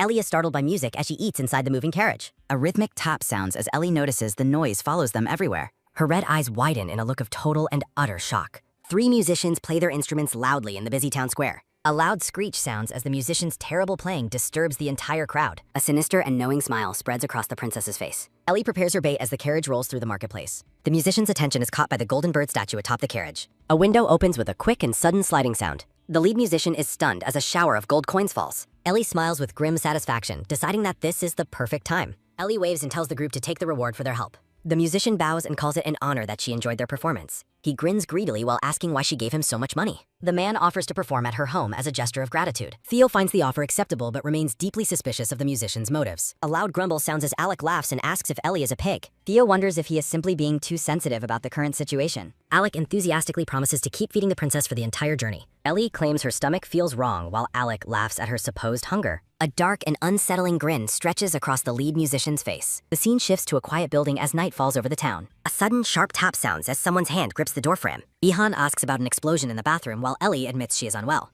A loud grumble echoes as Ellie clutches her stomach in visible pain. Bihan calls out for the princess as the group settles into the motel. Ellie lies in bed looking extremely pale and utterly exhausted. Bihan looks at her with concern and decides the state cannot continue. Bihan tells the boys to watch Ellie while he goes to find medicine. Ellie feels too weak to talk while Bihan warns the boys against mischief. Ellie watches him leave and wonders if she can truly trust the others. Alex suggests monster meat for her recovery while Ellie looks on in horror. Theo watches from the side as a weak groan escapes the princess. Theo offers warm water as her stomach lets out a loud growl. Ellie declines his help despite her stomach growling once more. Theo worries about her state and wishes there was something he could do. Alex stands in the doorway and tells the princess to come out. Ellie blames Alec for her condition while he mocks her sweating face. Alec denies any fault while Ellie tells him to stop lying. Ellie vows to get revenge on the blonde boy once she feels better. A sudden, heavy thud sounds as a hand slams against the door. Ellie demands that the blonde boy get out of her way immediately. A subtle and mocking smile plays on Alec's lips. Alec asks if she wants to die while she fumes with intense rage. Alec blocks the door with a series of quick, rhythmic shuffling sounds. Alec laughs and notes that the princess seems to be in a hurry. Ellie's temper erupts like a volcano as she asks if he wants to die. Theo's patience reaches its limit as he stares at the back of the blonde boy, believing Alec has absolutely no manners for how he treats the princess. Theo stands tall with clenched fists, a heavy thud sounding as he declares he will no longer tolerate any more rudeness. A sharp laugh escapes Theo's lips as he prepares to settle the score once and for all. Alec looks back with a mocking and arrogant smirk, completely unfazed by the threat. A sudden, sharp grab sounds as Theo's hand seizes Alec by the collar of his white uniform. Alec mocks Theo's loyalty to a fake princess and his sudden rise in status, while Ellie shouts for the blonde boy to stop. Alec's face contorts with rage as he shouts in Theo's face, demanding to know what he thinks he's doing.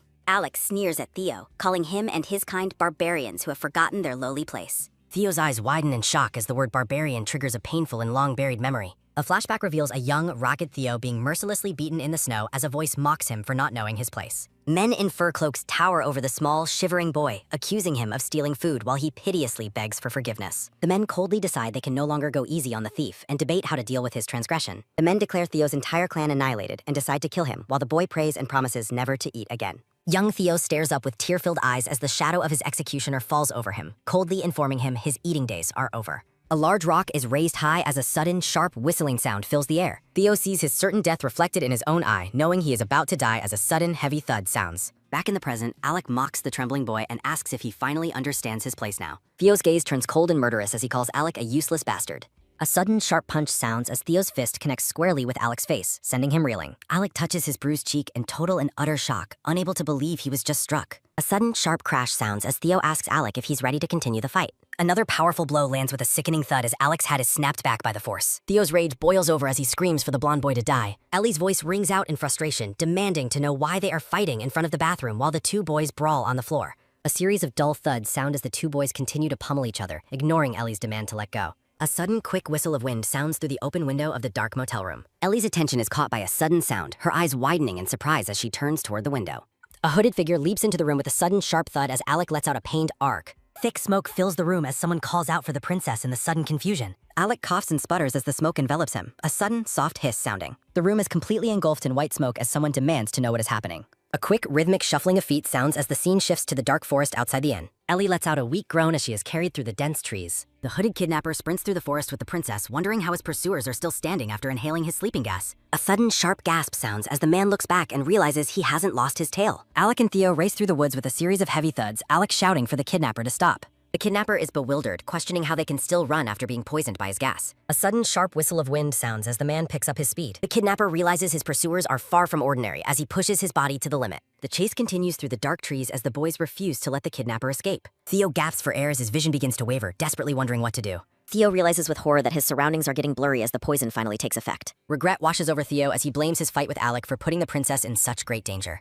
A sudden, heavy swaying sounds as Theo's body begins to fail him in the middle of the chase. Ellie realizes she has reached her limit as her consciousness begins to fade in the kidnapper's grasp. The kidnapper mocks Alec's persistence, questioning why such a seemingly useless girl is so precious to him. Ellie's temper flares even as she fades, indignantly shouting that she can do much more than just use the bathroom. Darkness finally claims the princess as she loses consciousness, her final thought a bitter one. A sudden, sharp tap sounds as a boot strikes the ground with incredible force. Alec leaps through the air with a sudden, loud whoosh, drawing his sword and demanding the kidnapper thank him before he strikes. The kidnapper looks up, gasping in shock as an attack comes from above. Alec screams with a sudden, sharp shout while swinging his sword downward. Alec lands a heavy blow, a sudden, sharp thud sounding as he sends the kidnapper reeling. A sudden, sharp arg sounds as the kidnapper is struck while Ellie's sickness erupts in a colorful display. Ellie looks on dazed while colorful droplets float through the air. Alec laughs amidst the colorful mess as birds flutter away with a sudden, soft rustle. A sack filled with various medicine bottles sits on the cobblestones. Bihan confidently asserts that his greatness is obvious, imagining the princess praising him. Bihan laughs heartily, a sudden, loud wahaha sounding as he tells Ellie to wait for him to arrive. A hooded figure stops Bihan by mentioning it has been a long time since they last met. Bihan turns with a look of recognition, realizing who has approached him. A sudden, quick patter of feet sounds as the chase continues in the forest. Alec asks the princess if she just vomited while she furiously demands to know who told him to do it. Theo's breathing becomes heavy as a sudden, sharp huff sounds. Theo stumbles forward as a sudden, sharp whoosh of wind passes by him. The world becomes a blur to Theo as the poison clouds his vision. Ellie notes the kidnapper's impressive speed, wondering if he was trained as a human weapon. Alec shouts for the man to stop as he gains ground. Ellie recalls her past life, comparing her current plight to easier times. Alec reaches out, certain that he has finally caught his target. Alec declares his victory as he closes the distance. A sudden, sharp thud sounds as Alec's boot hits the ground. Alec is bewildered as his attempt to grab the target results in a strange outcome. Ellie watches in confusion as a strange cartoonish mouse face appears before her. Alec lets out a sudden, sharp as his efforts are thwarted. A sudden, sharp screech sounds as someone slides to a stop. Alec and the kidnapper clash with a sudden, heavy thud, Alec letting out a pained R. Alec pulls on the kidnapper's clothes while Ellie lies face down in the grass. The kidnapper demands to be released as the struggle intensifies. The kidnapper strikes Alec, a sudden, sharp ack sounding from the blonde boy. Alec curses the man as he is thrown back. Alec leaps with his sword, furious that his face was targeted when even Bihan never struck him there. The kidnapper raises his flute in defense, mocking Alec's ignorance as he blocks the attack. Alec's blade strikes the metal flute, the kidnapper letting out a sudden, sharp cue. The kidnapper is stunned as his weapon is knocked from his hands. Ellie watches the fight with detached interest, finding the display quite impressive as she eats. The kidnapper is shocked as Theo arrives, a sudden, sharp huff sounding as the boy gasps for air. The three boys face off in a tense forest clearing. Alec levels his sword at the man, demanding he speak right away if he wants to live. Alec demands to know the kidnapper's identity as a tense energy fills the air. A sudden, sharp crack sounds as Alec turns toward a new threat. A hand holds a smoking gun, ordering Alec to put his weapon away. A second kidnapper threatens the princess, warning that she will get hurt if they don't comply. Theo freezes in terror at the sight of the princess in danger. Alec curses his situation as he is forced to halt his attack. Alec realizes with frustration that their opponent has a colleague. The boys stand paralyzed as the kidnappers maintain control of the scene. The armed kidnapper asks the silent girl if she can hear him as he prepares his weapon. Alec is ordered again to put his weapon down while he stares in shock. Alec's jaw tightens with a sudden, sharp grind of his teeth. Alec's sword falls to the ground with a sudden, sharp thud. Alec stands with his hands raised, asking the kidnapper if he is satisfied now that he has been disarmed. The gray-haired kidnapper looks on with a sharp sideways glance. Alec is startled as a sudden sharp whoosh of wind passes by him. The gray-haired man lunges forward and seizes Alec's legs with a sudden heavy thud. Alec lets out a sudden pained as he is brought down. Theo shouts Alec's name in alarm as he watches his friend fall. Theo looks on with a wide-eyed and terrified expression. The hooded captain levels his gun at Theo, warning the boy that he would not move if he were him. A sudden sharp bang echoes as the weapon is fired. Ellie stares in shock, her voice a weak and confused whisper as she asks what is happening. Alec glares with a bruised face and calls the kidnapper an idiot for his actions. Ellie collapses onto the grass with a sudden heavy thud. Theo crawls weakly toward the fallen girl, piteously calling out to the princess. Ellie whispers a faint denial as she lies on the ground. The kidnapper kicks Alec with a sudden sharp thud, accusing the boy of being the one who struck him earlier. Alec lies on the ground as a sudden sharp kick lands on his side, leaving a bloody mark. A close-up reveals Ellie's eye as the background swirls with a sudden heavy hum of energy. Bashar notes that something is strange with the girl as a sudden sharp crackle of energy fills the air. The hooded captain tells his companion to look carefully at the child. Ellie begins to glow with an intense blue light, her voice cold as she prepares to show them what pain really is. A sudden loud rumble of thunder shakes the entire forest. Ellie stands with her hand raised toward the sky as a sudden sharp crackle of lightning forms. The gray-haired kidnapper stares up in shock, wondering what is happening. A massive pillar of blue light erupts from the sky with a sudden deafening boom. The intense light swallows the hooded figure standing in its path. A sudden, sharp scream of agony rings out through the trees. Alec and Theo let out pained cries as the power of the blast washes over the clearing. Ellie's gaze remains cold and unwavering as the sudden, sharp crackle of energy begins to fade. A sudden, dull thud sounds as Ellie's boots strike the ground. Ellie stands over her captives and tells them to be grateful she decided to spare their lives. Pepe, Bashar, and Gabe sit tied up as one of them demands to be untied while another mutters in frustration. The kidnapper shouts as Ellie ignores him and runs away with a sudden, quick scurry of feet. Ellie rushes toward her companions, calling out for Alec and Via. Ellie asks the boys if they are okay with a panicked and worried expression. Alec tells the princess she should sit down for a while as he catches his breath. Ellie begins to use healing magic with a sudden soft hum of light. Alec looks at his hands in disbelief, noting that the situation doesn't make any sense. Alec wonders how she can share both healing and attack abilities as he watches her glow. Alec recalls the level 5 attack magic she used earlier and finds it impossible to understand. Alec looks on in awe, wondering how a 7-year-old child could possess such power. Ellie's attention shifts as she notices the state of Theo's legs. Theo looks at his torn and bloody trousers, letting out a soft and pained gasp. Theo looks down in shame, unable to meet the girl's eyes. A sudden, loud rumble of thunder echoes once more through the dark forest. Theo gasps for air as a sudden, sharp huff of breath escapes him. Theo realizes with horror that he cannot continue much longer. Theo struggles to stay awake, knowing he is in trouble if he falls asleep here. Theo clenches his jaw as a sudden sharp grind of his teeth sounds. Ellie looks on with a sad and heavy expression, whispering that things have reached this extent. Ellie stares with glowing eyes while Bashar warns his companion not to provoke her. Ellie strikes with lightning, silencing the gray-haired man's questions about her magic. A sudden pained "arg" rings out as 3 skull icons with red marks appear over the defeated group while Alec has a brief memory of his past. Dark magic instructions describe using a target's hair for transformation while a cauldron of green liquid bubbles with eyeballs.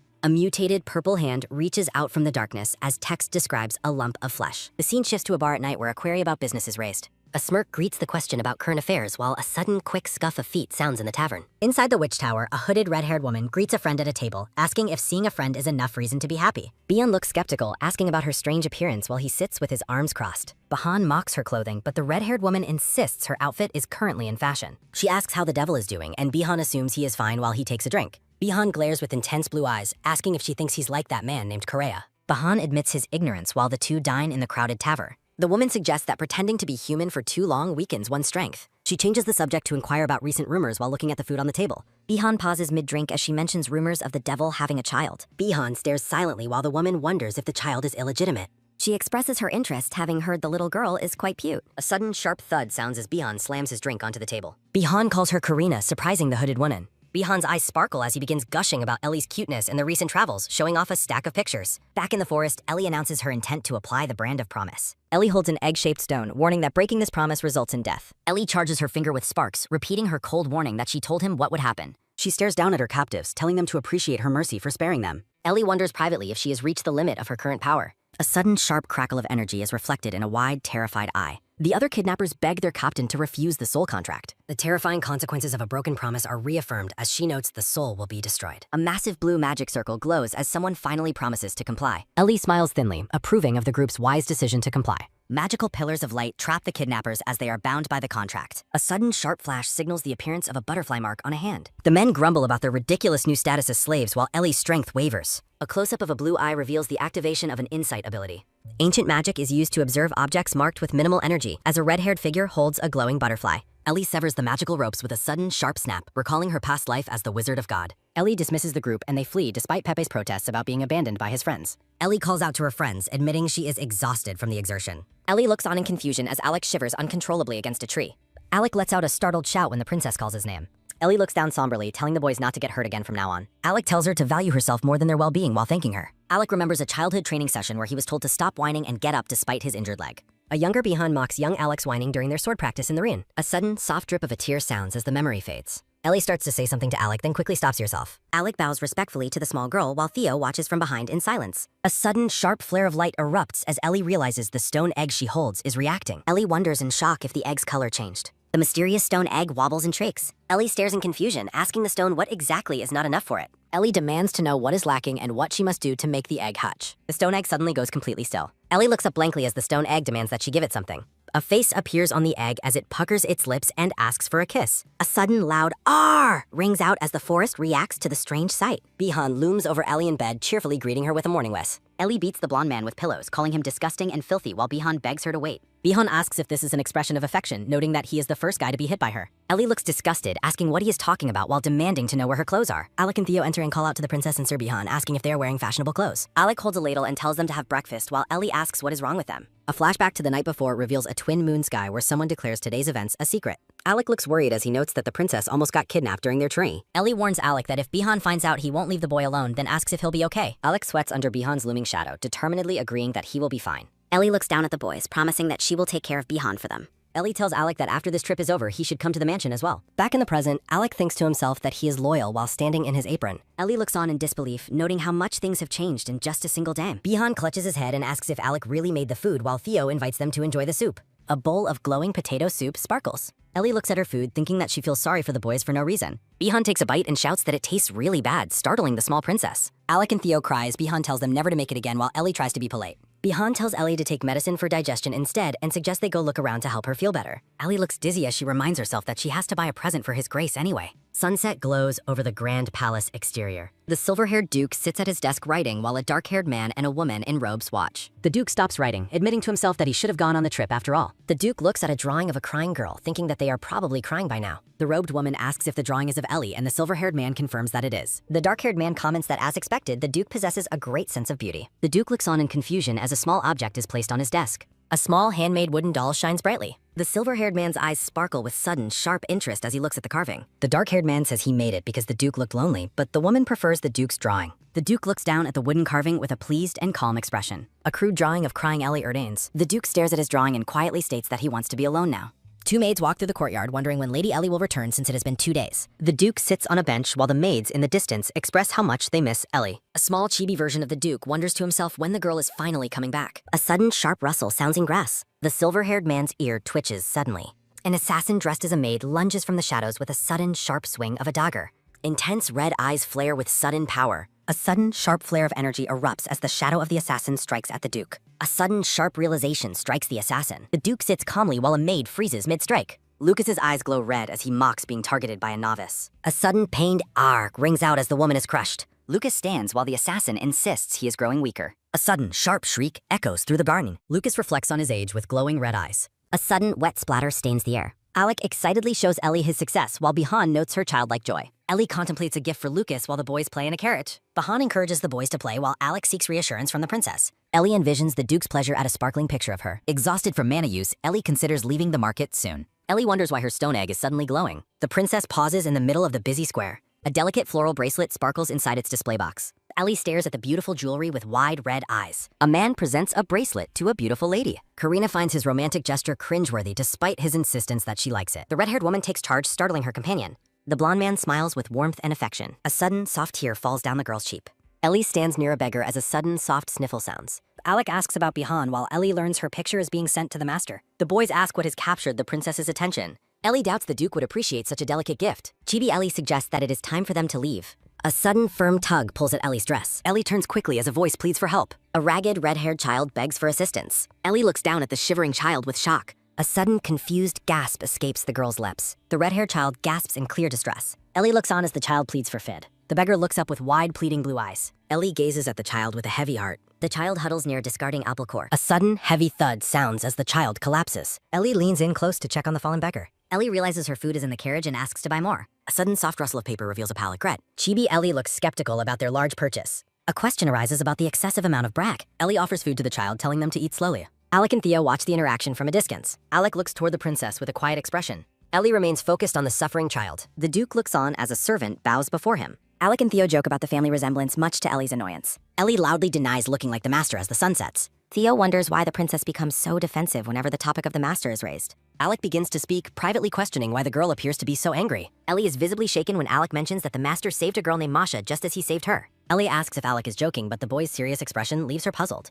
Ellie looks somberly down, deeply doubting the idea that her owner truly saved her life. The grand palace exterior stands tall under a warm sunset sky. A sudden, heavy thud sounds as Lucas walks across the ornate palace hallway. Lucas maintains a calm and focused expression as he moves through his home. A sudden, soft breathing sound accompanies a young, silver-haired girl sleeping peacefully in a memory. Lucas stands quietly by a large, empty four-poster bed, appearing lost in thought. Lucas turns his head as a voice calls out to him, addressing him as Master. A servant informs Lucas about a visiting noble while the silver-haired man asks about the state of the garden. The servant asks if the visitor should be sent away instead. Lucas simply gives a short, calm confirmation to the request. The scene shifts to the window as news regarding the princess's travels is shared. A magic wand sits in its display box as it is noted that the princess has arrived in Rohan. Lucas inquires about the wand, and a man explains it is a training tool for students. The man apologizes for the preparation time, but Lucas accepts the explanation without concern. Lucas suggests that the academy will assist the princess if she struggles with the magical tool. A chibi version shows Lucas confused about the mention of an academy. The dialogue explains that at 7 years old, the princess is expected to enroll in the academy soon. Children run toward the Imperial Academy, which is known for developing elite talents. The institution holds a high reputation among the nobility due to its superior faculty. The mustached man describes the extreme difficulty of the entrance exams to Lucas. A sudden hearty laugh sounds as the man expresses his confidence in the princess's cleverness. Lucas places a firm hand on the wooden box and tells the man to take the gift back. Lucas declares that Ellie does not need to attend the academy, startling the other man. A sudden, loud cry of shock fills the air as the man reacts to the news.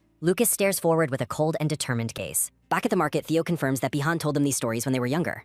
Ellie wonders in disbelief if Lucas actually saved her when he took her into his home. The thought is immediately dismissed as absolute nonsense. Violent memories of monsters and fire flash as a young, trembling Ellie stands in the center. A sudden, confused gasp escapes the girl as she recalls a different version of the past. A memory surfaces of Lucas holding a young, crying Ellie in a gentle and protective hug. Ellie remains frozen in a state of quiet, stunned silence. A girl's voice breaks the silence, asking Ellie what she is doing. A sudden, soft rustle sounds as a hand adjusts a white cloth. Ellie turns her head quickly toward the source of Masad. The beggar child presents a sparkling clear pendant as a token of gratitude for the help. A sudden, sharp gasp escapes Ellie as a bright, mysterious light flares from the gift. The stone egg begins to glow with a brilliant and pulsing blue energy. A girl calls out to Ellie, telling her it is time to move on with their journey. Ellie gives a startled, quick response as she prepares to follow. The scene shifts to the dense, skeletal-strewn woods within the land of Rohan. A sudden, sharp shout sounds as hands grip a sword hilt with determination. A sudden, loud screech rings out as a hideous goblin lunges from the brush. A sudden, sharp flash of light signals a powerful strike against the monster. Alec swings his blade in a sudden, sharp arc, slicing through the enemy with precision. Alec looks up with a triumphant and confident smile. The chibi woman boasts about her training while the man doubts their time. A question arises about the purpose of their arrival. Alec and Theo train against goblins as the man refuses to leave. The man's compliment leaves Ellie feeling flushed and feverish. Alec shouts a warning as Ellie screams for Theo in panic. Theo swings his sword at an evacuablin. Theo sweats under the pressure of the fight. Ellie watches the combat with wide, worried eyes. Ellie demands the blonde man help the boys immediately. The man questions Theo's strength as the boy struggles. A sudden, loud screech sounds as the monster wars. The goblin's image is reflected in Theo's focused eye. Theo strikes down the monster with a powerful swing. Ellie offers a small, relieved smile while blushing. A quiet prayer of gratitude is offered. Theo stands trembling among the defeated monsters. The man jokes about feeding Theo to goblins, infuriating Ellie. Theo looks down with a dark and somber expression. Ellie fiercely protects Theo, telling everyone not to touch him. The chibi woman laughs, claiming Ellie is tickling her. Ellie flails her arms in a desperate, angry protest. Someone dismisses the possibility of a rescue as total nonsense. A hand reaches out with a sudden, firm gesture. A red eye gazes with sharp intensity. The man asks if Ellie needs a restroom, which she demands. Ellie stops as she detects a distant, approaching sound. The man looks ahead with a cold, serious expression. Hooves pound rhythmically against the desert sand. The group rides quickly across the open dunes. Ellie silently hopes that her fears are misplaced. Ellie's sense of dread grows as she looks ahead. The blonde man notes the territory belongs to Kramer. A line of knights and priests blocks their path. Ellie is stunned by the group's sudden appearance. Duke Norbert Kramer is introduced with a stern case. Ellie notes that the Duke resembles someone named Edirin. The man tells Ellie to wait while he confronts Kramer. A regretful thought follows regarding the timing of their departure. The man identifies his family while Ellie criticizes their greeting. Duke Kramer declares the Brandt family has no permission here. The man bows and presents a formal carousal. The man reassures Kramer that his request will cause no harm. Ellie holds her stone egg and confirms a realization. Kramer mentions combat skills while menacing warriors appear behind him. The man accepts the Duke's acknowledgement with a bow. Kramer begins to transition to a more serious topic. Theo reacts with a sudden, sharp start of surprise. Kramer insults the group for their lack of proper manners. Kramer asserts the authority his family holds over the Rican. Duke Kramer expresses his deep disappointment with Duke Brandt. Ellie and her companions react with sudden shock as a dark, crackling energy manifests before them. A sudden, sharp clank sounds as the guards cross their golden-tipped spears in a defensive display. Duke Kramer requests a chance to speak while Ellie remains frozen in a state of wide-eyed confusion. Ellie tentatively grips the hem of her dress as she prepares to offer a polite acknowledgement.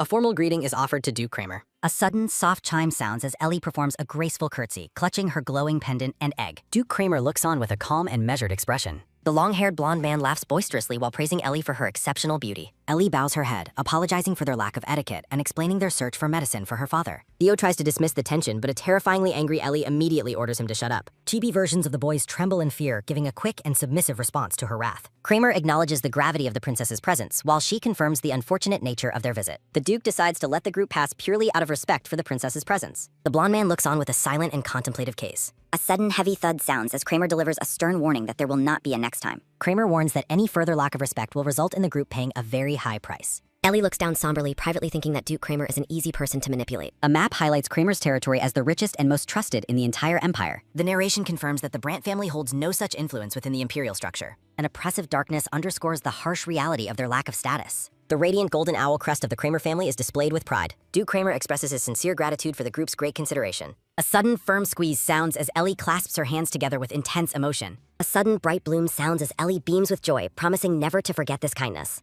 The group shifts their focus toward the next goal, finding the elusive golden snake. Alec looks at the colorful garden with concern, feeling that the current situation is far from ideal. Alec yells in frustration about a wooden doll's poor resemblance to a portrait, while the eagle looks on nervously. The black-haired sculptor works on a project as Alec and Theo question if the same person truly created both items. Alec shouts in sudden, sharp shock, demanding to know where Ellie is gone. A sudden, loud hum sounds as the sheer scale of a massive golden statue of Ellie is revealed. Lucas looks on with a quiet and amused smile as he tells his eagle, Warren, to leave. The sculptor apologizes for the statue's size, but a voice declares that he has reached his limit. A sudden sharp crack sounds as the sculptor stares forward with a cold and intense purple gaze. A sudden heavy splash sounds as blood pools on the floor at the sculptor's feet. A close-up reveals the sculptor's sharp and piercing purple eye. A sudden, loud shout sounds as someone calls out for Warren. The black-haired man stands in the dark hallway, furiously warning someone not to play games with him. The man demands an explanation for the refusal to return home. A voice expresses disbelief, stating the place would be disastrous without its devil. The man asks why they should be abandoned and demands an answer from Warren. A sudden, sharp stop sounds as the sculptor calls out to a man named Reborn. The sculptor stares forward with a steady purple gaze, stating that he is their master. Lucas gazes at a photo with a somber expression, vowing never to leave the humans behind. A memory of a younger, joyful Ellie surfaces as she tells him how much she misses on. Ellie looks exhausted and dazed as she struggles through the intense heat of the desert journey. Kramer expresses his gladness for their company as the group rides toward their destination with a gift. A sudden sharp halt sounds as the horses come to a stop. Kramer informs everyone that the path is becoming too narrow and they must dismount. Kramer warns the group to be attentive to frequent attacks and to prioritize the princess's safety. Kramer gestures forward, explaining that they must pay close attention to the wind to proceed. Theo contemplates how the wind creates dangerous openings by chance. A swirling rainbow-colored rift appears, and the narration warns that escapes are difficult. Kramer points toward the portal that is pulling at the children. The group reacts with a sudden and collective sense of confusion. A sudden sharp gasp sounds as Ellie's eyes widen in shock. A sudden loud scream sounds as the children are sucked into the rift. Vihan shouts for Ellie as he frantically chases the vanishing portal. A sudden sharp crack sounds as Vihan falls where the children vanished. Distraught, Vihan sweats under the pressure of the disaster. A sudden firm clench sounds as Vihan's fist glows with purple energy. A sudden loud crack sounds as Vihan's desperate roar shatters the earth. Kramer and Alec watch as an oppressive purple energy erupts. A sudden heavy shake sounds as Kramer notes the incredible spell-less power. Kramer expresses his disbelief at the sheer scale of the energy. A sudden, tight clench sounds as Vihan grits his teeth in rage. Kramer urges everyone to calm down, explaining there is still hope. Vihan glares with intense, glowing eyes after the sudden disappearance. Kramer identifies the current phenomenon as a trait of a fixed rift. A sudden, sharp turn sounds as Vihan admits there are no guarantees. Kramer remains determined, stating they must still attempt the rescue. A sudden, soft rustle sounds in a dark, stalactite-filled cave. A sudden, quick swish sounds as a voice pleads for the lady to wake up. Ellie awakens and wonders why the noise is still loud. Vision remains blurry and hazy as Ellie spots Theo standing guard. A sudden loud screech sounds as Ellie springs into action. A sudden, heavy thud sounds as giant man-eating spiders surround them. A sudden, sharp swish sounds as a spider's leg lunges forward. A sudden wet stab sounds as Ellie shields Theo from an attack. A sudden quick whoosh sounds as Ellie begins chanting a powerful spell. A sudden, massive roar sounds as a pillar of flame incinerates the spiders. Theo gazes at the destructive power with wide, stunned eyes. A giant magic circle identifies the high-level flame cannon spell. A sudden soft sizzle sounds as an exhausted Ellie huffs and pants. A sudden, sharp gasp sounds as Ellie staggers from the strain. Theo supports Ellie while she explains her massive mana depletion. Theo worries about her wound while Ellie asks for her stone egg. A sudden, quick dash sounds as Theo goes to retrieve the egg. Ellie privately thinks that Theo is finally feeling reassured. A sudden painful throb sounds as Ellie winces in agony. Ellie clutches her side, realizing the spider's venom is taking effect.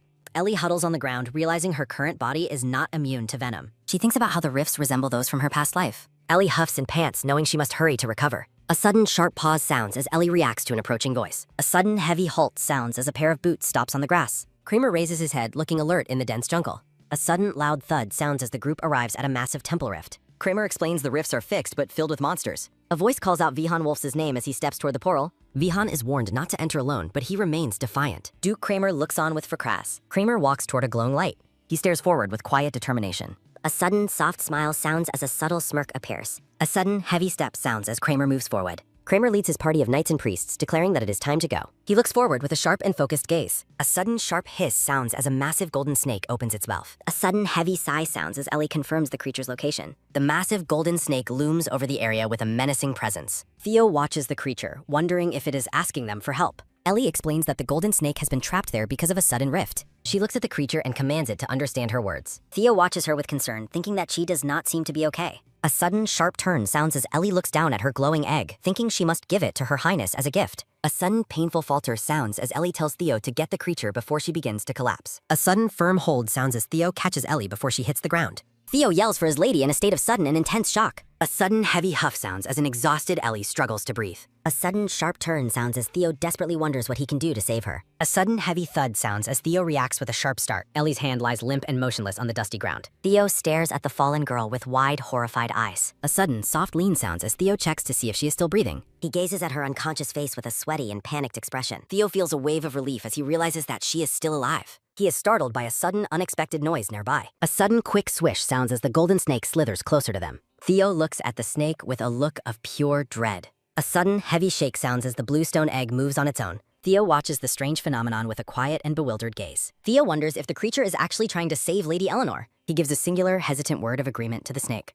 Theo decides that if the creature is meant to be a gift for her highness, it must possess special skills. A sudden, heavy huff sounds as Ellie continues to pant in her sleep. A sudden, slow rise sounds as Theo stands up to assist the snake. The golden snake slithers toward a large rock with Theo following. A sudden, heavy lift sounds as Theo prepares to move the massive stone. Theo tells the snake to come out as he heaves the boulder aside. A sudden, quick slither sounds as the creature escapes its confinement. Theo reacts with a sudden shout of surprise. A sudden, heavy thud sounds as Theo commands the escaping snake to stop. A sudden, quick rush sounds as Theo frantically pursues the creature. Theo shouts in frustration that this was not what they had promised each other. The golden snake mocks the boy, asking if he was really stupid enough to believe its lies. A sudden quick reach sounds as Theo lunges forward with his hand outstretched. A sudden tight choke sounds as Theo catches the snake and declares that he has it. A sudden sharp cry sounds as the snake screams in outrage at his audacity. A sudden sharp bite sounds as the snake sinks its fangs into Theo's shoulder. A distant temple stands silent as a voice notes that the situation will take a while to resolve. A close-up highlights the blonde man's intense and sharp blue eyes. A sudden low boom sounds as the group stands before a glowing platform in the temple. Kramer suggests they split up to search for her, but Alec warns that such an action is impossible.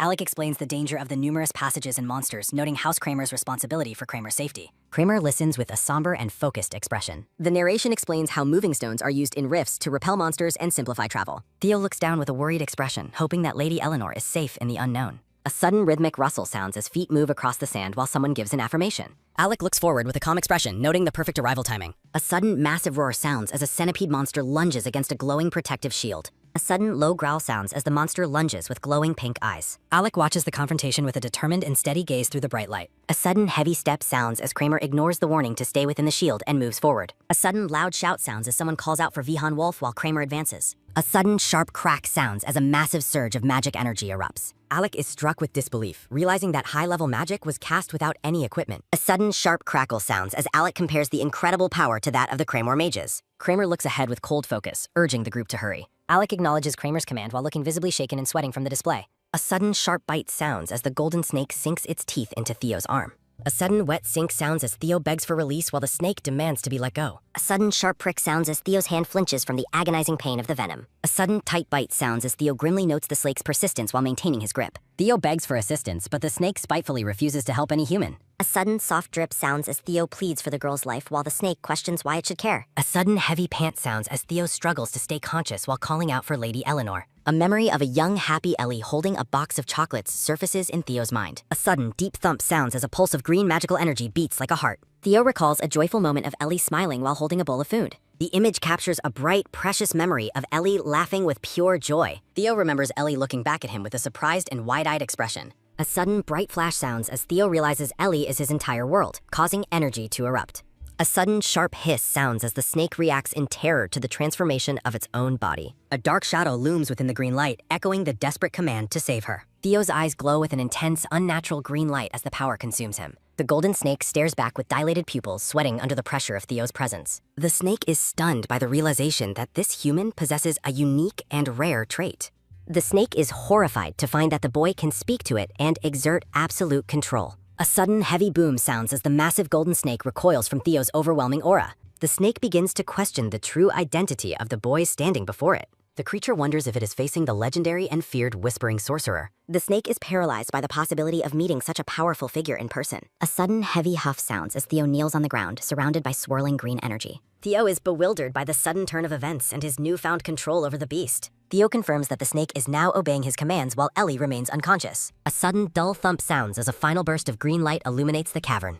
A sudden heavy huff sounds as Theo notices dark cracking patterns spreading across his skin. Theo clutches his chest in agony, feeling as though his very body is starting to shatter. A sudden heavy thud sounds as someone collapses onto the hard ground. The golden snake stands tall and alert, its eyes glowing with the green light of Theo's magic. The snake questions its newfound freedom. Ellie's eyes remain shut in pain. Ellie stands in the void. Theo gasps out wrestling. The creature wonders about the situation. A sudden sharp start sounds as the snake flinches. The bluestone egg begins glowing. The snake questions the mysterious egg. A sudden heavy stare sounds as it watches. The egg pulses with immense energy. A sudden cold chill sounds as a shadow looms. A sudden heavy gulp sounds as the snake realization. A sudden low tremble sounds as the snake panics. A sudden sharp rise sounds as Theo struggles.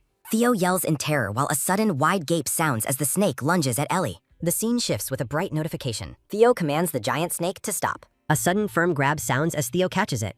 A sudden rhythmic thump sounds as Theo demands the girl be saved. A sudden tight squeeze sounds as the snake insists it was trying to help. A sudden heavy thump sounds as Theo's heart pulses with green energy. A sudden sharp crack sounds as magical energy shatters. A sudden wet cough sounds as Theo bleeds. A sudden heavy thud sounds as both children collapse. Ellie remains unconscious despite the immense pressure. Theo lies motionless in a pool of blood. A sudden bright flash sounds as a grim realization about Theo's life surfaces. A vision of a dying blonde man appears. A red-haired girl named Bliss stands amidst carnage. She desperately begs her companion to survive. The man pleads for Bliss to live on. A sudden soft trickle sounds as a single tear falls. Ellie groans as she begins to awaken. Theo apologizes for his perceived failure. Their hands meet as magical light surges. A sudden blinding flash sounds as power erupts. A sudden heavy pause sounds as boots stop. Kramer reacts with shock at the magic. A sudden sharp slash sounds as knights fight while Alec observes. The group notices a strange shift in the air. A priest senses power building within the rift. A sudden low growl sounds from Kramer. Kramer stands ready in the dark corridor. Shadowy creatures search for their missing target. The monsters call out for Lady Eleanor. A sudden tight clench sounds as Kramer fumes. A memory of a child being saved surfaces. Kramer radiates a massive aura of magic. A sudden loud crack sounds as stone breaks. Theo's eye slowly begins to harpen. The golden snake looks down with an intense and unreadable gaze. A sudden heavy thump sounds as a slow pulse echoes through the cavern where Theo lies motionless. Ellie remains perfectly still upon the cold, hard ground. A soft, distant voice whispers the name Bliss. The name Bliss is called out once more into the silence. A glowing female figure drifts through an endless and oppressive black void. The radiant woman stands silently over a fallen soul in the heart of the darkness. A mysterious message declares that the time has not yet arrived. A pair of piercing eyes glow through the dark as a voice questions who is there. A towering and luminous man commands the presence to return from whence it came. The glowing figure begins to fade as his voice drifts away into nothingness. A sudden bright flash sounds as a glowing hand reaches out into the void. A final grim order is given to eliminate a person named Lucas. A sudden bright flash sounds as Ellie's red eyes snap open in the real world. A sudden low rise sounds as Ellie sits up in shock, bewildered by her surroundings. Ellie is stunned to find herself alive and feeling strangely invigorated. She notices with disbelief that her lethal wounds have completely vanished. A sudden heavy drop sounds as Ellie frantically calls for Theo to wake up. Ellie screams Theo's name as she leans over his motionless and battered body. Ellie begs Theo to open his eyes while the snake spitefully remarks that the boy has reached his limit. The narration describes how Theo dangerously forced his body to accommodate massive amounts of mana. A glowing green heart pulses with unstable and volatile magical energy. The narration notes the extreme and devastating toll this process took on his physical form. A sudden low rumble sounds as the earth begins to tremble. A sudden heavy fall sounds as massive rocks and debris begin to drop from the ceiling. Ellie looks up at the crumbling cavern with an expression of pure terror. A sudden quick swish sounds as a huge stone falls toward her while she realizes the insanity of the situation. A sudden light top sounds as someone calls out for Ellie from the shadows above. A sudden loud bang sounds as the ceiling gives way to a powerful impact. A sudden bright flash sounds as Vihan Wolf crashes through the debris to reach the girl. Vihan leans in with a worried expression, asking if she has been harmed. Ellie realizes she is unexpectedly and genuinely happy to see the knight. A sudden sharp crack sounds as Ellie admits her relief at Vihan's arrival. Creamer orders his mages to shield the children from the rapidly collapsing cavern. A sudden bright flash sounds as a golden barrier surrounds Ellie and the fallen Theo. Vihan tells Ellie to come with him, but she immediately asks about Theo's safety. Kramer screams at Vihan to move faster because the entire interior is set to explode. Ellie shouts that they cannot leave Theo behind under any circumstances. She insists that Theo must be saved because he gave everything to protect her. Alec calls out for Sir Vihan to hurry before it is too late. A sudden firm grab sounds as Vihan reaches down for the unconscious boy. A sudden quick dash sounds as Vihan carries both children while Kramer urges them forward. A sudden sharp crack sounds, followed by a heavy crumble as the entire passage collapses behind them. A sudden sharp spark sounds as a massive green crystal begins to glow with blinding light. A sudden loud bang sounds as Kramer marvels at the scene while Alec warns of the rift's impending destruction. The group sprints through a chaotic storm of magical energy and falling debris.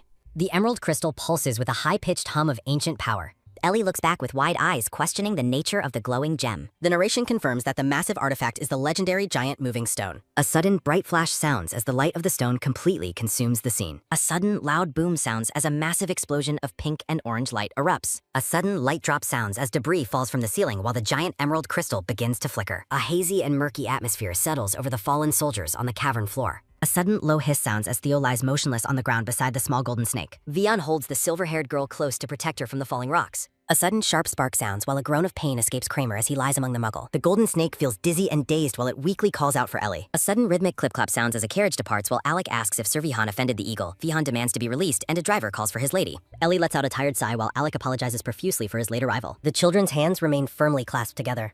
A sense of relief follows the declaration that everyone is safe. Alec continues to struggle with the eagle while Ellie and Theo stand nearby, though a sense of unease lingers. Theo expresses his deep appreciation for the help in his recovery, while Alec dismisses it as a minor matter. Kramer asks if any further assistance is needed, but Vihan expresses gratitude for the consideration and says they have enough. Kramer admits his guilt for putting the children in danger despite it being an accident. Kramer announces his upcoming visit to Duke Brant while Ellie offers her polite thanks to his grace. A quiet thought notes that such an action is unnecessary. Kramer asks if the caged snake is meant as medicine for her father, leaving both Ellie and the creature in a state of shock. Kramer offers a warm smile, acknowledging how terrifying it must have been for a child to catch such a beast. Kramer praises Duke Brant for having such a thoughtful daughter while Ellie modestly admits she is flattered. Ellie internally pleads for the praise to stop, feeling that the reality of the situation is quite different. A sudden light flutter sounds as an eagle descends from the sky carrying a small message back. A sudden firm pull sounds as Vihan retrieves a glowing mana stone from the bag and wonders why the bird brought it. A sudden bright flash sounds as the mana stone illuminates the group in the middle of the path. A sudden heavy thud sounds as Theo reacts with visible shock to the stone's power. A sudden heavy dun sounds as the heartbeat-like pulse of energy continues. Ellie looks up with a confused expression. Kramer is equally baffled by the unexpected turn of events. Ellie laughs through her tears while Alec and Theo watch her with deep concern. Ellie explains that Master's erratic emotions are due to his long illness and isolation while she apologizes to Theo and hopes to avoid Duke Cramor. A sudden rhythmic clip-clop sounds as the carriage moves while Alec notices a crack in the egg, causing Ellie to panic. Alec boasts with a grin that he noticed the crack much earlier than she did. A sudden soft squirm sounds as something inside the blue egg begins to wriggle. Ellie gasps in disbelief, wondering if the creature inside is a dragon. A sudden rhythmic rattle sounds as the carriage travels through a bustling town. Ellie looks completely haggard and lets out a nauseous ground. She complains about the excessive bumpiness of the carriage yard. A sudden rhythmic clip-clop sounds as the carriage nears a large city while Ellie expresses her fear of getting sick. Vihan worries about Ellie looking thin and jokingly asks if she might shrink back into a baby. Ellie observes that Vihan possesses incredible stamina, appearing completely unfazed by their ordeal. A sudden, soft babble sounds as Vihan promises Ellie plenty of food and asks her to tell her father of his deeds while she remains relieved the egg is intact. A silent observation notes that a normal egg would have shattered long ago. A mysterious question ponders the consequences of the immortal egg cracking. A sudden soft squirm sounds as Ellie wonders about the necessary conditions for a safe hatching. Theo asks about the egg turning blue while Alec shocks Ellie by announcing that another version of her is already at the manor. A sudden, low lean sounds as both Alec and Ellie peer anxiously out of the carriage window. Ellie is haunted by the question of what it means for there to be two of her. A sudden, sharp creak sounds as a man in a vest opens the heavy iron gates of the manor. Ellie looks out with a panicked expression while clutching her cracked egg. Ellie shouts in utter confusion, demanding to know what she is looking at. A sudden, heavy da-dun sounds as a massive golden statue of a young girl is revealed in the mansion's courtyard. The staff shouts a warm welcome to the returning lady. Ellie stands frozen in absolute shock. She can only utter a silent prayer of disbelief. Marcia remarks that traveling with Vihan must have been difficult, while Alec excitedly asks if Ellie had fun and invites her to play. A sudden soft squeeze sounds as the children embrace Ellie, crying out how much they missed her. A sudden firm step sounds as Duke Brant approaches, noting that she has finally returned. A sudden light reach sounds as Ellie reminds him they were only apart for a few days, questioning the scale of the greeting. A sudden warm hug sounds as the Duke pulls his daughter close and welcomes her home. Ellie's crimson eyes widen in quiet surprise. The Duke softly repeats that he missed her dearly. Alec, a black-haired man, and an orange-haired woman look on, deeply touched by the emotional reunion. Ellie privately decides she must verify the truth of Alex's earlier claims. The Duke presents a gift he worked hard on, prompting Ellie to ask what it is. He reveals a crude, childlike drawing of her, proudly declaring its subject. Ellie is internally furious at the waste of paper. A sudden cold freeze sounds as the Duke mentions a letter from the Imperial Palace, causing Alec to stiffen in the background.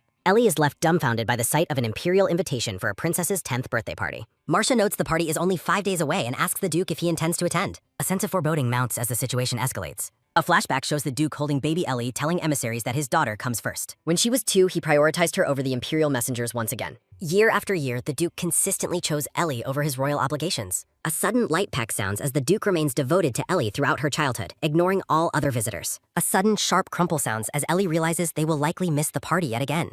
Ellie frantically orders everyone to pack, while Alec asks where she is going, and the Duke asks for his present. A sudden, loud shut sounds as a wooden trunk is slammed closed. A sudden, quick tap sounds as Ellie prepares to depart immediately. A sudden, heavy bang sounds as Ellie demands they leave right now. Marcia asks why she is in such a rush, but Ellie insists she has already made all necessary preparations. The Duke notes there are still 5 days left, but Ellie shouts that it takes 15 days to reach the palace. The Duke suggests they need proper etiquette, but Ellie scolds him for treating Imperial correspondence like trash. Marcia confidently claims etiquette is only for when others are watching, leaving Ellie stunned by her audacity. The group remains unconcerned about the timeline of their journey. A sudden, low growl sounds from Ellie's stomach as she tries to ignore her hunger. A sudden, loud growl repeats as Alec and Theo look on with pity. Theo asks if they truly must leave so soon, while Ellie relents and the Duke wonders why he isn't being greeted. Ellie decides they can leave tomorrow morning and asks what everyone wants to eat. The children follow like hungry chicks, loudly requesting meat for their. Ellie reflects on the harshness of leaving immediately after their ordeal at the Rift. A tired sigh escapes as she plans to visit Marcia during their day off. Night falls over the quiet and grand manor.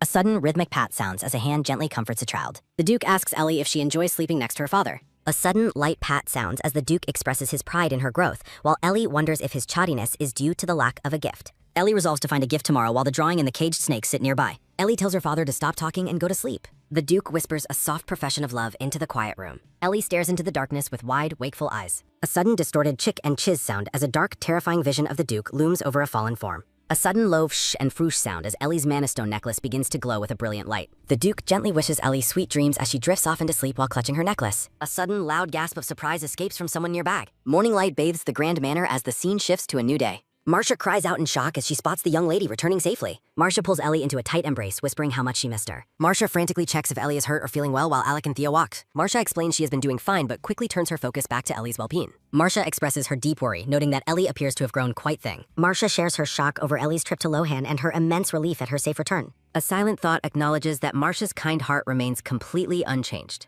Ellie gazes at the smiling maid, wondering about the deeper truths of the past. Ellie reflects on the previous night when her father tenderly tucked her into bed. Ellie asks the group if her father has ever saved any of them from danger. Marcia looks completely taken aback by the sudden and unexpected question. A sudden triumphant ta-da sounds as Marcia reveals the golden snake dressed in elaborate jewels and lace. Marcia proudly asks for opinions on her work, but Alec and Vihan find the snake's outfit awful and peculiar. A sudden, sharp snap sounds as Vihan offers to demonstrate his own superior styling skills for the group. The snake's face contorts in a silent plea for the humiliating styling to stop. A sudden heavy dun sounds as the snake is revealed dressed as a baby, babbling in utter confusion. Marcia is absolutely livid, declaring that Vihan's styling choice has gone way out of line. A A sudden loud scream sounds as the snake panics while Marcia and Vihan argue over the best way to win the princess's heart. A desperate plea for salvation echoes in the air as the chaos continues. Marcia scolds Vihan for his bad behavior, especially after bringing Ellie home late from their trip. A sudden low mumble sounds as Vihan hesitantly claims Ellie simply wanted to play more in Lohan. Marcia orders Vihan to stop making excuses and stay behind to watch over the manor. Marcia asks the Duke for confirmation while Vihan protests that he had no specific return deadline.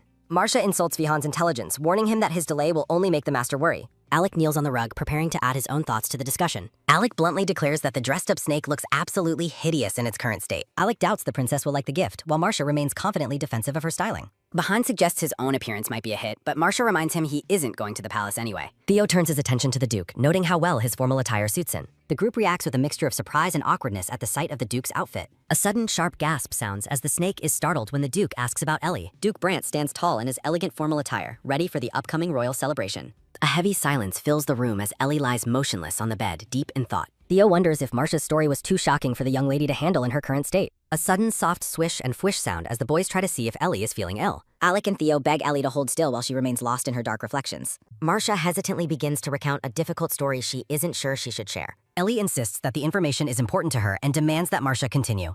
Marcia reveals she was raised by a father who suffered from a severe gambling addiction. Marcia explains that her sewing wasn't enough to pay his debts, ultimately leading to her being sold. Marcia describes the terrifying rumor of a vicious nobleman who intended to purchase her. Ellie cuts her off, though the gravity of the tragic tale clearly weighs heavily on her. A sudden firm clench sounds as Ellie grips the bedsheets in visible distress. A dark vision of crows and fallen children haunts Ellie's thoughts as she questions her father's true nature. Ellie's eyes narrow as she realizes the conflicting versions of her father simply don't make sense. A sudden light lean sounds as Ellie pushes herself up from the bed, determined to find the truth. Ellie gazes down with glowing necklace. Ellie decides to investigate while a bright, sudden flash sounds from her magic circle. Ellie closes her eyes in deep concentration. She demands an answer as a glowing butterfly appears. Ellie calls out to the bewildered Lonko and his companions. Ellie's voice reaches the confused men who wonder where the sound is coming from. Ellie identifies herself and points out the marks she left on their hands. Lonko insults her and demands to know her location. Ellie explains she is using magic to speak directly into their minds. The group indignantly protests the sudden intrusion into their consciousness. A sudden, sharp gasp sounds as a passerby notices the men appearing to talk to themselves. Lonko demands to know Ellie's purpose for contacting them. Ellie commands the men to gather information about the princess. The group reacts with shock and questions why they should help her. Ellie promises to pay the group whatever they desire for the task.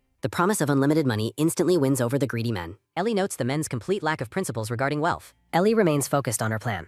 Ellie sets a strict 2-day deadline for their reading at Remberg. Alec watches in confusion as Ellie issues a death threat to the air. A sudden, loud burst sounds. Alec and Theo startle Ellie with a sudden loud shout of her name. A sudden, quick rush sounds as Vihan and Marcia burst into the room. They excitedly announce they have finally found Ellie. Ellie wonders about the source of their intense excitement. Marcia calls for Ellie's attention to look at a surprise gift. A sudden, heavy dun sounds as Ellie reacts with dread to the new development. A sudden, triumphant ta-da sounds as the group reveals the sneak gift coordinated with Ellie's dress. Ellie asks in disbelief about the creature's bizarre transformation. Ellie demands an explanation for the poor snake's condition. Marcia and Vihan bicker over styling choices while the snake mourns its lost dignity. Ellie ponders the upcoming trip's details. The snake suffers in its frilly costume. A mysterious memory of a girl surfaces. Ellie remains lost in deep thought. Ellie questions House Cremor's motives for sending the flake. The Duke sulks about his missing gift, much to Ellie's annoyance. Ellie hands the Duke a mana stone, dismissing her own confusion about its changing color. The staff looks on with intense envy as the Duke examines his new gift. Ellie regrets not buying a simpler souvenir during her travels. Ellie hurries everyone along while the boys recall the stone's humble origins. A gloved hand reaches for Ellie. The Duke lifts Ellie high in a playful embrace.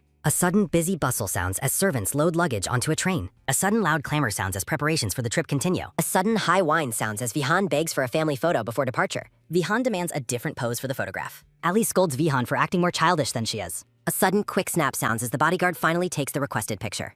A sudden bright pop sounds as the group captures a chaotic memory together. A sudden sharp fuss sounds as someone insists that a simple picture won't do and they must come along. Vihan tells Marcia to stop being needy, but she points out he is only saying that because he gets to go too. Marcia complains that since Alec and Theorka are going, she should be taken along as well. Ellie firmly declares that Theo and Alec belong to her. Marcia dramatically questions Ellie about her place in the young lady's heart. A small, sentient-looking mascot is utterly appalled by the current situation. A servant announces that the luggage is loaded, while Marcia desperately begs to be taken along on the journey. Alec silently observes Vihan's behavior during the final departure preparations. Marcia reflects on the depth of her care for the young lady. Ellie observes that the group doesn't appear tired at all despite their long day. Ellie thinks about how the knights fought monsters for a full day yet still have energy left. Ellie reflects on the fundamental difference between humans and demons as her father holds her close. Mika is overjoyed at the prospect of sitting next to Ellie. Vihan and Mika argue over who gets to sit next to Ellie once they board the train. Ellie decides that Theo should be the one to sit beside her. Mika protests Ellie's decision to have Theorka sit next to her while Marcia cries outside. Ellie justifies her choice by explaining that Theo is her assistant. Mika warns that Theo sitting there could lead to trouble with the knights upon their arrival. Ellie scolds her father for the worrisome words, questioning if harm is intended for Theo. Mika is taken aback by Ellie's sudden anger over his warning. Ellie reveals that Theo is a rare whispering sorcerer, which protects him from mistreatment. The conductor calls for all passengers to board as the train prepares to depart. A sudden loud frou sounds as Vihan finds the mention of a whispering sorcerer to be a fascinating subject. A sudden sharp draw sounds as Ellie dismisses Mika's words as pure nonsense. Vihan mentions having a snake for experiments, surprising the creature itself. Theo reflects on how he achieved his current results with the snake. Vihan encourages Theorka to demonstrate his abilities for the group. Theo worries about premature power usage while Ellie expresses her deep disappointment in Mika's skepticism. A sudden quick rush sounds as Mika insists he believes her while Marcia cries out from the platform. Vihan apologizes and reaffirms his adoration for Ellie, explaining that such sorcerers are simply very rare. Ellie accepts the explanation, acknowledging that Mika's skepticism is natural since demons cannot use whispering magic. The ultimate form of whispering magic is revealed to be the ability to control minds. A sudden light turn sounds as Ellie calls out to Fear. Ellie commands Theo to take a seat right next to her. A sudden soft smile sounds as Ellie insists that her assistant must remain close to her. Vihan and Mika watch the scene with expressions of mild surprise. The train speeds through the forest while the companions wonder about their own status. The scene transitions through views of the clear blue sky.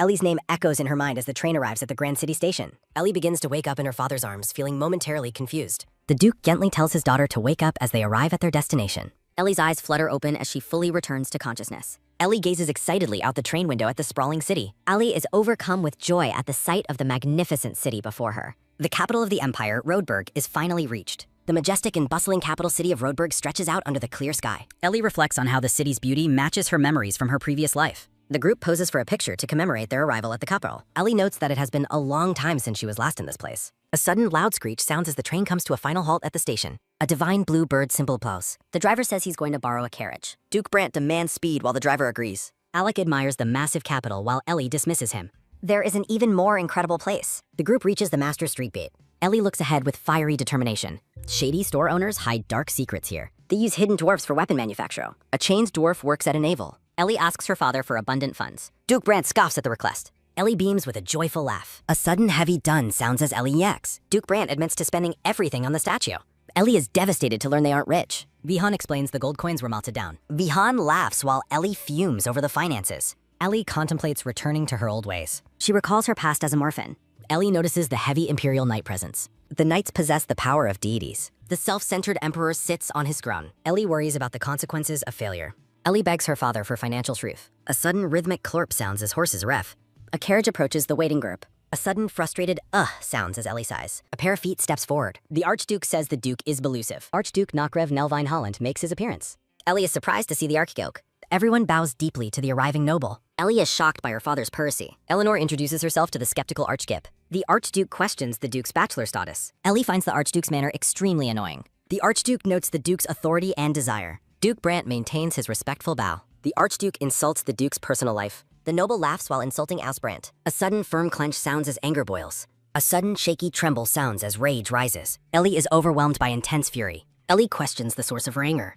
Ellie's eyes burn with visible hatred. A girl calls out to her father. The pink-haired girl demands to leave. She complains about the delay and strangers. Gladia, the Archduke's daughter, is in Hadist. Archduke Howland apologizes to his daughter for the delay, explaining he was caught in a conversation with the Duke. Gladia insults the Brant family for raising an illegitimate child, fueling Ellie's silent, burning rage. Gladia calls Ellie a bastard to her face while Duke Brant moves to intervene. The companions react with absolute horror to the young girl's blatant and cruel insults. A sudden, firm grab sounds as Duke Brant catches Gladia's arm to stop her. Duke Brant's eyes burn with a cold, terrifying intensity as he confronts the girl. The Duke dismisses his own actions as excessive while Gladia trembles with a rising fury. A sudden sharp slap sounds as Gladia strikes the Duke across the face for touching her. Alec and Marcia watch the violent outburst in absolute disbelief at the girl's audacity. Ellie is paralyzed with shock by the sudden and disrespectful act of violence against her father. The Duke has been struck hard across the face in front of everyone. Gladia scoffs at their status before demanding to leave, leaving the Duke with a visible mark on his cheek. Archduke Howland dotes on his daughter, asking if his precious Gladia is upset. Gladia generously offers to forgive the offense if they go buy toys immediately.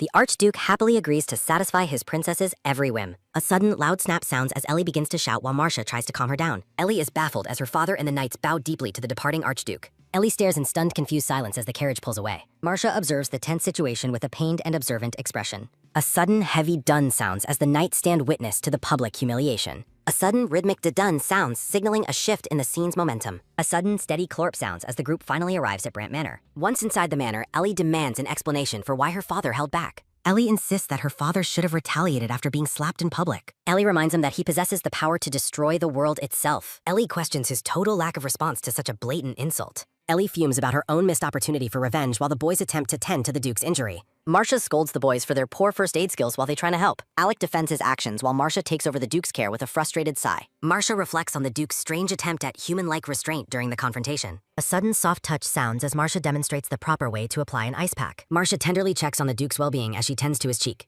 Ellie takes over the care, applying the ice to her father's face in a soft, flowery moment. Marcia continues to fret over the Duke's injury and his decision not to fight back. Duke Brant feels immensely proud of Ellie's concern, making light of his injury to comfort her. Alec begs for similar attention while Marcia expresses her intense jealousy over the scene. Ellie finds the group's over-the-top reactions and behavior completely absurd. Ellie suspects that Archduke Howland might hold some secret leverage over her father. Ellie warns her father that withholding the truth from her will make her very upset. Duke Brant looks away with a troubled, silent expression, avoiding her gaze. A sudden, loud smack sounds as Marcia silences Alec for nearly revealing a secret. Alec is forcibly prevented from finishing his sentence about what the master needs to find. Alec apologizes to his master, claiming he only wanted to cheer Ellie up. Ellie remains suspicious and unconvinced by the sudden interruption. The snake ponders the mystery of its mission from within its glowing cage. A sudden busy rummage sounds as the Duke searches through his belongings. Ellie is shocked to see that her father has sealed the mana stone.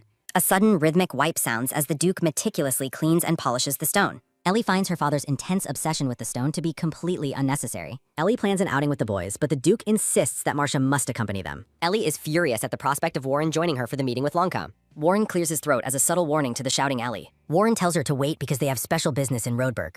Ellie is impatient with the man's slow and dramatic delivery. A cheerful reveal follows as Warren presents a pouch of gold to an excited Ellie. Warren scoffs, boasting that he is always prepared to serve his master. Warren gives her spending money for toys, and she enthusiastically calls her companions to join her. A sudden, loud clang sounds as hammers strike metal on the famous Master Strait. Ellie fights the urge to buy everything in the bustling marketplace. The boys ask if this is the shop Ellie intended to visit. Inside the shop, Warren asks what Ellie wants, and she specifies a whispering item. The shopkeeper warns that whispering items are expensive, rare, and difficult to manufacture. The shopkeeper is surprised by the young girl's bold and specific request. Ellie reflects on the memories from her previous life. She recalls hiring a specific dwarf in this shop in the past. Ellie realizes she cannot afford to hire that same person this time. The shopkeeper explains the lengthy 5-day process required just to obtain the necessary mana stone. Ellie demands the item in 2 days, which the shopkeeper claims is completely impossible. Warren threatens the shopkeeper with terrifying consequences to force him to speed up the work. Warren decides to be lenient only because the man needs to be conscious to finish the job. The shopkeeper suggests a pre-owned product, but Warren demands the exact right item for his master. Ellie reflects on how Warren no longer tolerates the polite insults he used to endure. She wonders what secret motive drives Warren's newfound aggression and desperate search. The shopkeeper frantically searches through his inventory for the hidden item. He successfully finds the only whispering item available on the entire street. Ellie is delighted to find a pocket watch that successfully amplifies whispering magic. After hearing the item's 1-hour limitation, Ellie tells Mika to settle the bill immediately. Warren asks the shopkeeper for the total price of the used item. The shopkeeper states that the magical watch costs 30 gold coins. Warren demands a discount, arguing the price is too high for a pre-owned tool. Ellie presents the special tool to her young companion. Mika listens as Ellie explains how the watch helps with whispering control. She tells him to keep the temporary tool for his own use. Ellie promises to provide a superior item in the future. Mika holds the chain of his new magical item with curiosity. Ellie explains how to focus mana flow to activate the device. Her explanation is punctuated by a sudden, light poke sounding against the mana stone. A sudden, heavy thump sounds as Mika is startled by a loud noise. Alec knocks over a display of jewels, causing the shopkeeper to scream in absolute despair. Ellie sighs and tells the group to pay for the damaged goods as well. A sudden soft sniffle sounds as Alec apologizes for the expensive mess. The shopkeeper offers a standard polite farewell to the group. A sudden rhythmic da-dun sounds as the shopkeeper shouts for them to never return. Ellie ponders her next move in the middle of the street. She remembers her looming debt and the need to pay Longco.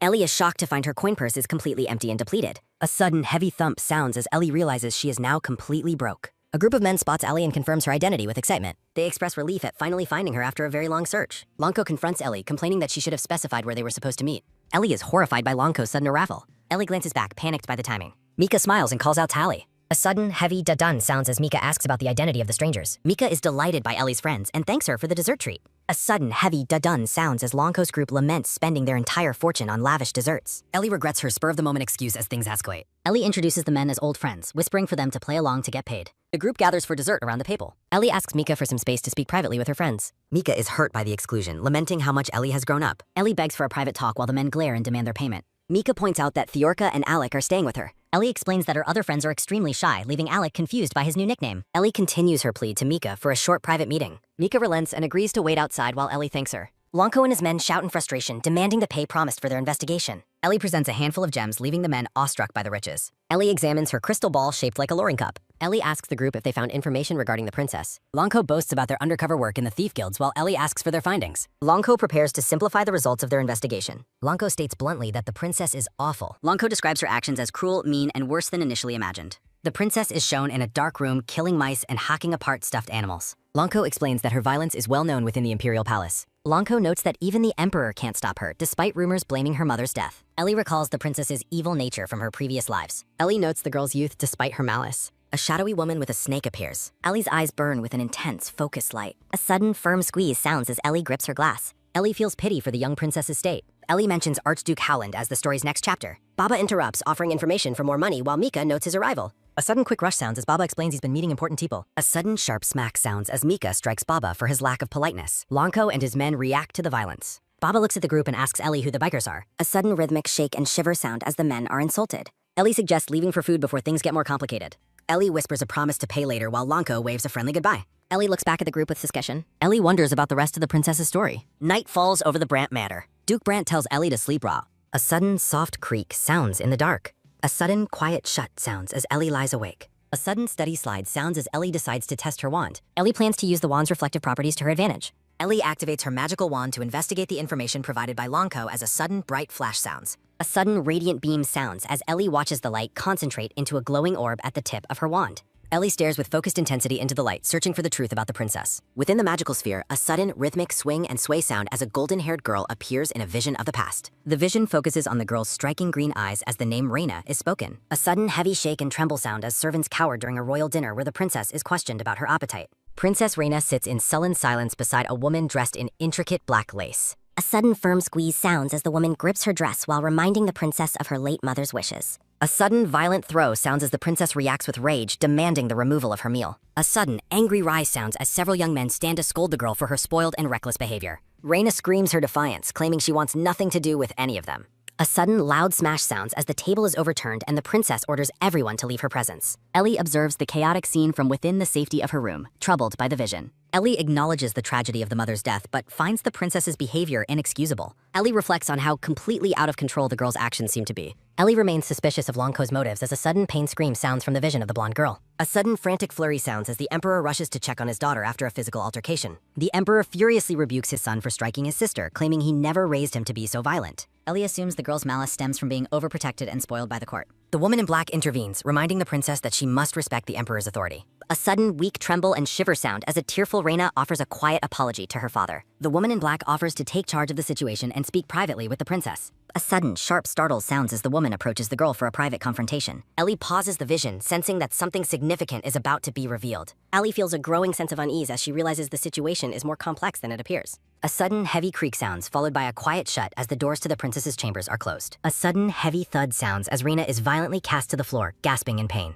A sudden slow step sounds as the woman in black towers over the fallen girl, questioning her intelligence. A sudden panicked startle sounds as the woman warns Reina that her efforts will never be enough. The woman insults the girl's status while Reina tries to defend herself from the floor. The woman wears a cruel smile, asking if the princess truly believes she can succeed. The woman's eyes glow with a sinister light as she threatens that Reina's mother will die if she fails to obey. Ellie watches in horror, realizing the true nature of the princess's life within the palace. A sudden heavy dun sounds as Ellie is left speechless by the dark revelation.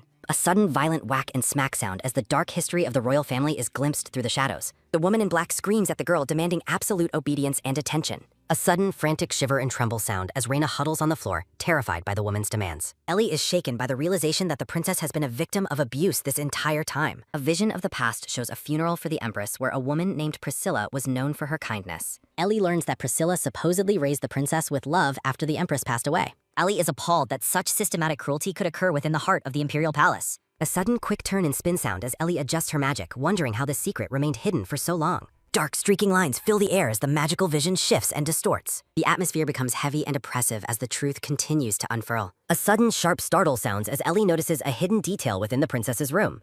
Ellie identifies a complex magical seal hidden within the chandelier as a form of surveillance magic. The vision reveals Reina's bruised and battered arm as she piteously begs for mercy. Reina pleads with Priscilla to be allowed to see her mother one last time. Priscilla coldly agrees, suggesting that the experience might force the girl to behave properly. A sudden, ominous flash sounds as Priscilla activates a magical ring to grant the princess's desperate wish. Ellie gazes at the crystal ball in shock. A sudden heavy dun-dun sounds as a vision of Reina's mother appears trapped beneath a surface of ice, leading Ellie to question if she is still alive. Ellie observes the injured woman in the vision, noting that while she appears alive, her condition seems critical. Ellie learns of a magical ring belonging to the second Empress. The vision reveals a woman lying amidst red flowers and butterflies, trapped by thorns, as Ellie realizes this is the result of dark magic that can turn the living into corpses. The truth behind the palace's secrets finally becomes clear to her. Ellie worries that if the young princess continues on her current path into adulthood, the consequences will be dire. The vision shifts to a figure in a black cloak, leading Ellie to speculate that the girl might eventually turn against someone named Lucas. A sudden firm squeeze sounds as Ellie grips her sleeve, realizing that finding the hidden cell will be nearly impossible since Priscilla has likely used dark magic to conceal it. Ellie realizes she cannot combat dark magic alone and needs assistance while a sudden, distant bustle and clamor sound. Watching the city lanterns, Ellie wishes she could find a mage from the magic tower, while a sudden, quiet murmur and bustle sound below. Ellie looks at the massive magic tower, lamenting that as a mere child and no longer the Tower Master Bliss, no one would believe her claims. Ellie searches for a way to find a powerful mage who would be willing to listen to a child. A sudden bright flash sounds as Ellie realizes she knows exactly which eccentric person to seek out. Ellie frantically packs her things, insisting she must hurry as a sudden quick rush sounds. The Orca and Alec wake up in the dark, wondering what their lady is doing up so late. Ellie silences her friends and tells them they need to wake up immediately. The boys are bewildered by the sudden middle-of-the-night summons. A small figure makes a daring escape across the rooftops of the manor. A sudden heavy dash sounds as Ellie reaches a building and calls out for someone to wait. Shrouded in blue magic, Ellie and Alec sprint toward a shop, begging the owner not to close yet. A man in a colorful hat with star ornaments tilts his head in confusion at the sudden visitors. The man identifies Ellie as the lady of House Brandt, asking what could possibly bring her there so late. The shop owner amusedly notes that sprinting so recklessly will disrupt the invisibility magic they are using. Gasping for air, Ellie tells the man she needs a favor. The man wonders what kind of favor a child could want. Alec pants from the exertion, hoping the disguised Mana Stone will last until they finish their mission. Back at the manor, Thorka shivers under the blankets while disguised as Ellie, praying for her safe return. As an eagle circles above, the shop owner guesses she wants free toys, but Ellie clarifies her request is far more serious. A sudden, warm smile sounds as the powerful mage Stackhouse, who runs the toy store, asks to hear her request. Ellie knows that if she can't convince Stackhouse to help, she won't have the tools needed to fight dark magic. This risky gamble is the only option she has left. The man asks if the matter she wants to discuss is a secret. A sudden soft lean sounds as Ellie reveals that a friend of hers is in tumble. A sudden, sharp startle sounds as Ellie bluntly states that her friend is being abused. Ellie explains that the victim cannot ask adults for help, which is why she is stepping in. Holding her cracked crystal ball, Ellie confesses she cannot save the girl on her own and needs his expertise. Ellie appeals to Stackhouse's reputation as a powerful mage, begging him to use his abilities for her cause. Stackhouse grows serious upon hearing that the abuser is a practitioner of dark magic. The eagle tilts its head, watching the exchange with keen interest. Stackhouse questions how a mere child could possibly know so much about such dark affairs. Ellie acknowledges that his skepticism is a perfectly normal reaction to her words. Stackhouse stands in silent contemplation of her story. Ellie understands that her claims are hard to ignore, even for a mage of his caliber. A sudden heavy kneel sounds as Ellie drops to the ground, begging Stackhouse to trust her despite her brazenness. Stackhouse is flustered, urging the young lady not to kneel before him. Ellie maintains her desperate plea for his assistance. Ellie repeats her desperate request for help while Stackhouse remains silent. Ellie looks up as Stackhouse begins to relent. Stackhouse points a finger at her, stating that he will help only if she agrees to one condition. A sudden sharp realization sounds as Priscilla notes that the princess's newest injury is much worse than before. The woman in white scolds Reina for failing to hide her bruises, warning that she must keep her wounds out of sight once the ring's power dissipates. Priscilla dismissively admits her own negligence led to the power running out, then mockingly praises the princess for her resilience while advising more caution. Priscilla conjures a sinister purple skull, reminding Reina that her mother's blood is the only key to the magic hiding her injuries. The Emperor's voice drifts through the door, asking for permission to enter as the women prepare for his arrival. Reina assures her father she's recovering well and has already been seen by a doctor. The Emperor smiles warmly, informing his daughter that he has punished her brother and she will not have to face him at dinner for some time. Reina stands near a discarded knife, curtly informing her father that she needs to sleep. The Emperor gently wishes her sweet dreams and agrees to leave her to her rest. A sudden heavy creak sounds as the door to the bedchamber begins to close. Reina sits alone in the oppressive shadows of her room. A sudden sharp scoff sounds as the woman in black coldly tells the princess to get some rest. A sudden heavy shut sounds as the doors are finally closed, leaving the girl in total isolation. A sudden firm grab sounds as Reina snatches the knife from the floor with trembling hands. A sudden violent throw sounds as the princess hurls a stuffed animal across the room. A sudden sharp slash and stab sound as Reina begins to frantically tear into a portrait of the royal family. A sudden violent pierce and stab sound as the princess vents her fury on the painted figures. A sudden jagged rip sounds as the blade sinks deep into the canvas. A sudden heavy huff, puff, and pant sound as Reina collapses by her bed, exhausted by her outburst. A sudden frantic ha and ha sound as the girl struggles to catch her breath. The remains of the toy rabbit lie torn on the floor. Reina stares into the distance with a look of pure despair. The princess is suddenly interrupted by a presence in the room. A sudden tight hold sounds as Reina clutches what remains of her toy, huddling in fear. A sudden soft step sounds as a glowing presence offers a series of apologies for the girl's suffering. A sudden panicked startle sounds as Reina looks up to see the mysterious intruder. The glowing figure of Ellie signals for silence with a finger to her lips. Ellie claims to know everything that has transpired, while a bewildered Reina asks what she could possibly mean. A sudden quick swish sounds as Ellie makes a bold proclamation to save the princess's mother. Reina's wide eye reflects the impossible light of the visitor. Ellie's vow to rescue the Empress echoes through the dark chamber. Reina falters in disbelief, wondering if she is simply dreaming and how such a small child could have entered her room. A sudden loud flap and flutter sound as the eagle keeps watch at the window while Ellie offers her assistance. A sudden sharp slap sounds followed by a panicked startle as Reina reacts physically to the encounter. Reeling from the pain, Reina realizes that the sting is far too real for this to be a dream. Ellie shouts a demand to know what the princess is hearing. A sudden quick flinch sounds as Ellie questions why Reina would deliberately hurt herself. Ellie kneels before the princess, urging her not to inflict any more pain upon her own body. A sudden soft teary sound as the princess is overcome with emotion while Ellie reaches out to comfort her. The memory of her abusers continues to haunt the princess as she wonders how this stranger knows her secrets. Ellie apologizes for the fright while Reina remains silent, internally questioning the girl's knowledge. Ellie warns the princess to keep her voice down, explaining that she has used magic to remain invisible to the room's surveillance. A sudden quick rummage and search sound as Ellie retrieves something important from her club. Ellie presents a gift to Reina, who confusedly asks what the object is meant to be. Ellie explains that the item is the key to saving both the princess and her mother. Reina wonders if such salvation is truly possible. Reina asks where she obtained the artifact, and Ellie begins to explain its origins. The memory of the eccentric mage Stockhouse returns as he demands that the day's events remain a total secret.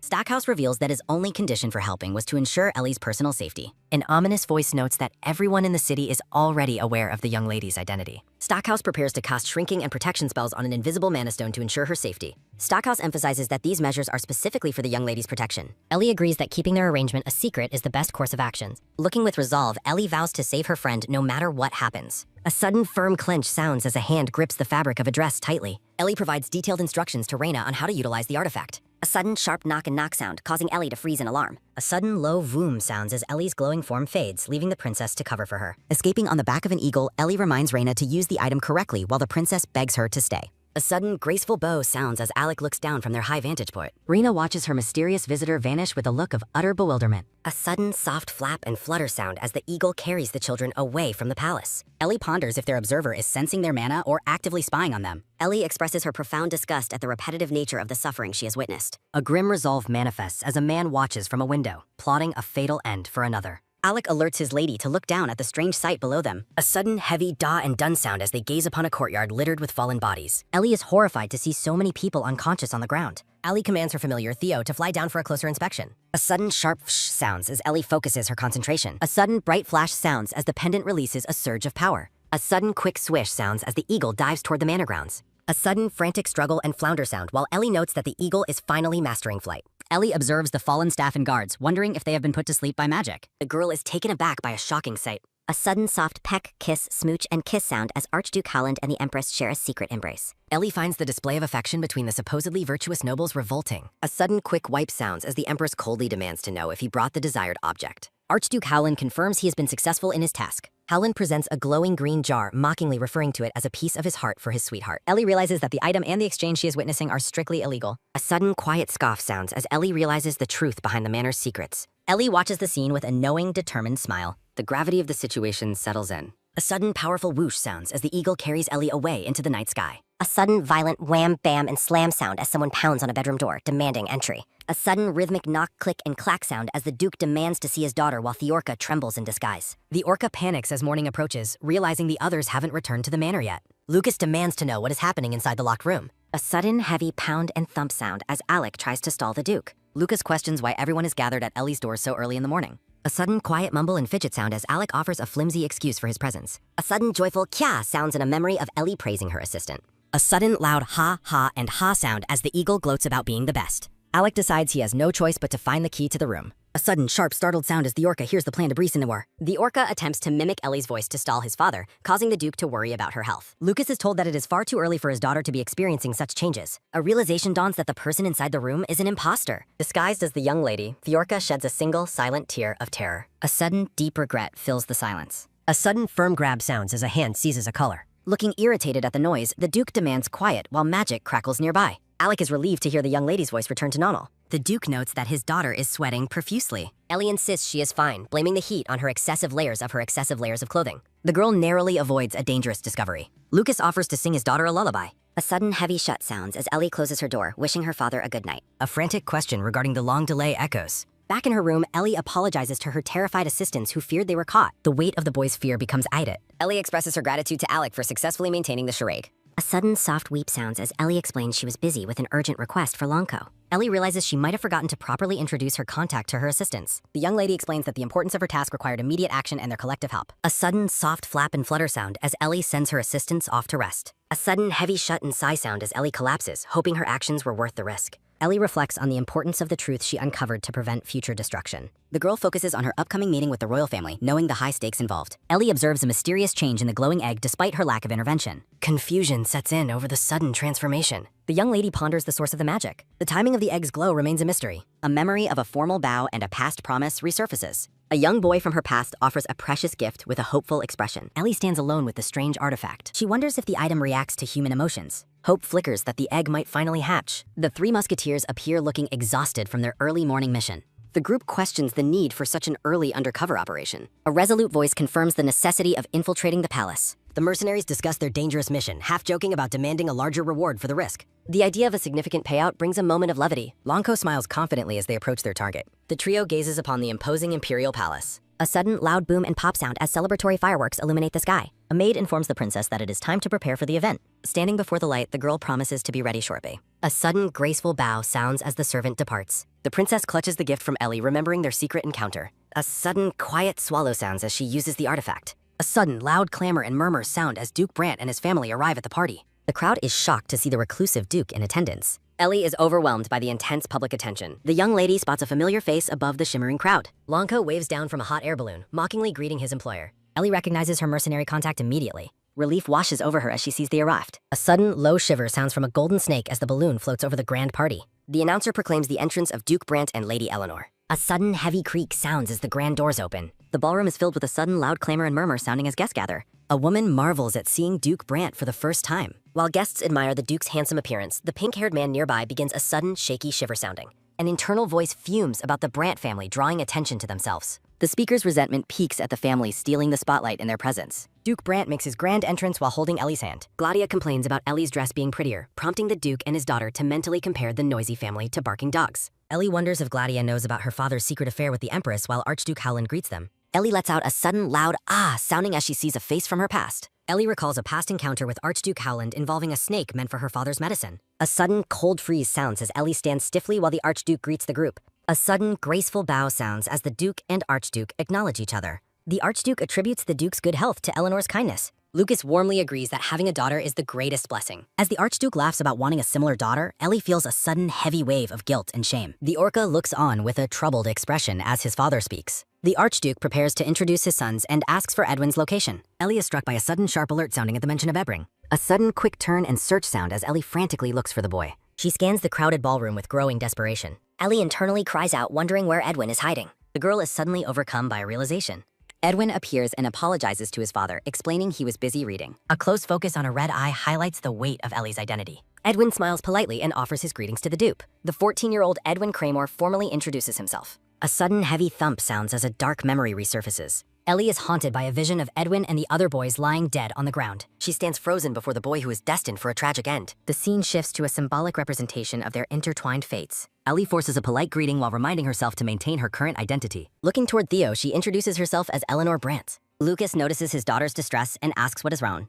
Edwin asks if she is crying, but Ellie claims her eyes are just sore. A sudden quick swish sounds as Theo steps in to block Edwin's approach. A sudden heavy da and dun sound as Theo firmly tells Edwin to back away. The Archduke intervenes to settle the misunderstanding, demanding that the Orca apologize. The Orca offers a formal apology and vows to be more mindful in the future. The Archduke acknowledges the boy's loyalty to his master. He dismissively notes that no one present is of lower status than the assistant. Edwin offers forgiveness but warns that Theo's behavior reflects poorly on his master. Theo looks down with a grim, frustrated expression. Ellie feels guilty for inadvertently causing trouble for her companion. A loud announcement heralds the arrival of the Pebble Imperial family. The entire room falls into a sudden, quiet pause, sounding as the royals enter. A sudden rhythmic step-in-step sound as the guests hail their monarch. The emperor expresses surprise at the large crowd gathered for his daughter's birthday. He welcomes the guests and looks forward to the generous gifts they have brought. The Pebble Imperial family, comprising the emperor, empress, and Princess Reina, makes their grand appearance. Ellie watches from the crowd, recognizing the person she's been searching for. Standing behind the royals is the sorcerer assistant to the emperor, a robed figure wearing glasses. Princess Reina turns her head in surprise as her presence is acknowledged by the guests. A sudden joyful ha-ha and ha sound as the emperor thanks everyone for their birthday wishes. A sudden loud ha-ha and ha sound as the emperor reflects on how quickly time has passed. The empress warmly agrees, wishing Reina a happy 10th birthday and noting her transition into a young lady. Looking at the princess, Ellie feels a surge of intense loathing, wishing to be rid of her immediately. Nearby, the three musketeers remain disguised and observant within the vast crowd of nobles. A sudden quick clap and clap sound as the emperor presents a massive castle-like birthday cake to Reina. Lucas and the other nobles, including the young boys, look on with expressions of genuine amazement. A sudden firm lift sounds as Gladius' father enthusiastically presents his own finest gift to the princess. Princess Reina accepts the birthday greetings with a polite and regal expression of thanks. A sudden quiet lift sounds as Longko, disguised as a servant, asks if their current plan is safe. A sudden graceful bow sounds as the servant steps forward to present a gift from Lady Eleanor. The emperor is visibly struck by the appearance of the specific pocket watch being presented. He ponders the nomad's unique gifts while Lonko explains that Lady Eleanor personally prepared this item. A sudden, sharp, startled sound as Reina gasps, shocked to hear the gift was made specifically for her. The princess is confused as to why Eleanor would choose a snake as a personal gift. A sudden, heavy tremble sounds from the golden snake as it shivers uncontrollably inside its glass dome. A sudden, loud clamor, murmur, bustle, and clamor sound as the emperor asks about the snake's intelligence. Reina looks at the trembling creature with a mixture of concern and bewilderment. A sudden, quick shake and shiver sound as the golden snake continues to tremble before the princess. Ellie watches the interaction intently, her eyes fixed on the reactions to the snake. While the empress fears a bite, Edwin suggests the presence of a whispering sorcerer makes it safe. The emperor playfully asks his daughter which of the many gifts has caught her fancy the most. Ellie maintains a stoic face, deciding to evaluate the situation further before forming an opinion. A sudden, low hiss and hiss sound as Reina leans down to get a better look at the snake. The princess offers a kind and gentle smile to the creature, showing no signs of fear. A sudden, quiet touch sound as the golden snake begins to shed tears, moved by the princess's warmth. A sudden, soft rub and rub sound as the snake affectionately nuzzles against Reina's cheek. Princess Reina laughs joyfully, finding the snake's nuzzling to be quite ticklish. A sudden, soft sniffle sounds as the emperor is moved to tears by his daughter's apparent happiness. A sudden, hot fume and rage sound from Gladius's father, who is incensed by the snake's success. A sudden quiet flick and hiss sound as the man fumes over the princess rejecting his gift for a snake. A sudden, firm touch sounds as a hand reaches for a glowing jewel. A sudden, quick slither sounds as the snake wraps around Reina's neck, a magical light beginning to glow. A dark, telepathic command instructs the snake to tell everyone that it likes Eleanor. A sudden, loud spark sounds as purple lightning crackles around the princess's eye. A sudden, wide grin sounds as the conspirator waits for the princess to publicly praise Eleanor. Reina turns to her father, her eyes glowing with an eerie purple light as she speaks. In a dazed voice, the princess loudly proclaims her love for Eleanor. Ellie is struck with shock, realizing that something has gone terribly wrong with Reina's behavior. The princess suddenly breaks into a frantic scream, demanding that she wants Ellie immediately. A sudden, wide gape sounds as the snake's mouth opens in a horrifyingly wide, predatory manner. A sudden, sharp bite sounds. The emperor and empress scream in absolute terror as the horrific event unfolds before them. A sudden, bright flash sounds as a violent magical explosion erupts from the center of the hall. A sudden, bright flash sounds as the blast consumes the princess and the golden snake. A sudden, heavy floosh sounds as the sorcerer assistant reels back from the shockwave in disbelief. A sudden, loud scream sounds as the emperor cries out for his daughter. Ellie watches the chaotic scene with an expression of pure shock. Shadows and strange purple markings consume the princess in a dark haze. A sudden, sharp scream sounds as the princess is overwhelmed by the dark power. A sudden firm grab sounds as a gloved hand catches the golden snake. A sudden loud shout sounds as the emperor orders everyone to stay away from Reina. A sudden loud murmur sounds as the shocked guests watch the emperor rush forward. The emperor demands that the princess receive immediate treatment. While the sorcerer admits he has never seen such power, the emperor demands he do whatever is necessary to heal her as Theo checks on Ellie. A sudden loud roar sounds as the emperor shouts the duke's name. A sudden quick turn sounds as the emperor accuses the group of having a devious plan. A sudden heavy stomp sounds as the emperor demands the truth immediately. The emperor demands to know what was done to Reina, while the duke insists he never intended any harm. A sudden heavy thump sounds as Ellie wonders what she should do in this unexpected crisis. The emperor accuses the duke of a lack of respect since his daughter was bitten by their snake. A sudden quick slither sounds as Lonko defends himself, claiming he was only trying to save the princess. A sudden sharp startle sounds as the empress questions him, prompting Lonko to explain he was dispelling a dark aura. A sudden loud clamor sounds as Lonko denies attacking the princess, insisting he doesn't just hurt people. Lonko claims the wounds they saw were already present before the magical flash occurred. The pink-haired noble questions if the wounds were only visible during the magical past. A sudden quick glance sounds as Lonko challenges everyone to look closer if they doubt him. The scene shifts to a symbolic vision of the princess standing unharmed and radiant. A sudden sharp alert sounds as Lonko is stunned by the girl's appearance. A voice asks if the princess truly looks like she is in pain or was attacked. Reina stands perfectly fine, offering a cheerful smile to the crowd. A sudden loud murmur sounds as the Empress and guests observe that there are no wounds on the girl. Lanko stands stunned while holding the golden stake. A dark memory surfaces of a snake's gaping maw lunging toward a child. A sudden sharp scream sounds as the Empress calls out for the Emperor's attention. The Empress demands an immediate arrest of the perpetrators. The Empress claims House Brandt is using sorcery to hold the princess hostage as a challenge to imperial authority. Ellie shouts that the sorcerer and snake are innocent, having only wanted to celebrate Reina's birthday. A sudden firm raise sounds as the Emperor lifts his hand to silence the Muro. The Emperor gives the order to arrest the members of the family. Lucas and his associates stand their ground as the situation turns hostile. A sudden loud shout sounds as the Emperor specifically targets House Brandt for arrest. A sudden rhythmic stomp sounds as the royal guards march into the ballroom. Ellie stares in disbelief, realizing that this disaster cannot be allowed to happen. A sudden loud murmur sounds as the guests whisper about the scandal. A sudden quiet mumble sounds as the crowd watches the confrontation escalate. Ellie breaks into a cold sweat as she faces the looming threat. A sudden heavy daw and dun sound as the guards surround the group and Ellie frantically searches for a solution. The red-haired musketeer asks his master for instructions on how to proceed. A close focus on a guard shows him gripping his spear with intense focus. Ellie begs her father to stop, vowing to handle the situation herself. A sharp focus on Ellie's red eye highlights her growing determination. An internal voice offers a calm reassurance to stay composed. A sudden soft pat sounds as a hand rests comfortingly on Ellie's head. Edwin Craymore calls out to the Emperor, stating he has information to share. The boy kneels and formally introduces himself to the monarch as Edwin Craymore. The Emperor asks Edwin if he is the Craymore family's second child and what it is he wants to tell him. Holding Ellie protectively, Lucas wonders why Edwin has stepped forward.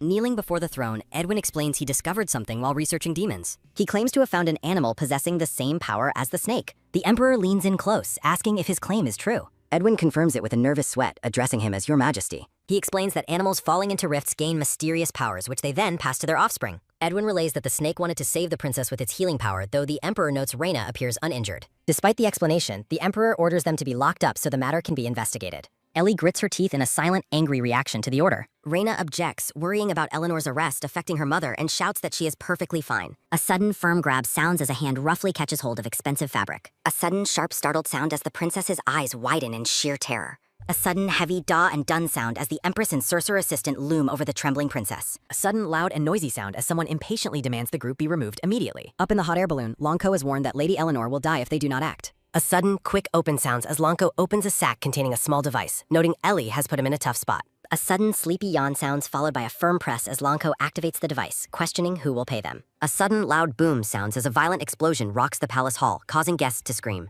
Ellie covers her ears, realizing that Lonko has finally made his move. A sudden loud clamor and bustle sound as panicked nobles wonder if it was an explosion. A sudden loud murmur, clamor, and rush sound as the crowd flees the hall, fearing war has broken out. A sudden brief pause sounds as the royal family stands frozen in the smoke-filled ballroom. A sudden heavy shh, clamor, and murmur sound as a purple sphere appears, revealing a chained red-haired woman. The princess stares at the floating figure, identifying it as a human being. Overwhelmed by the sight, Reina begins to weep in silence. A sudden quick sprint sounds as the princess runs toward the magical sphere, crying out for her mother. The Empress urgently orders the princess to stay back because of the danger. A desperate shout calls out for her highness as she ignores the warners. Ellie remains composed, observing that their plan is moving faster than she had anticipated. Ignoring the chaos, Reina continues her frantic sprint toward the trapped woman while screaming for her mom. A sudden fast dash sounds as the princess reaches out a hand toward the purple aura. The Empress looks on with an expression of pure, unbridled rage and desperation. A sudden firm grab sounds as the Empress catches Reina, reminding her of the danger as the girl cries out. A sudden bright glitter sounds as the gem on Ellie's dress begins to radiate a brilliant light. A sudden sharp crack sounds as the air itself seems to fracture like glass. The sorcerer assistant looks up with an expression of utter bewilderment.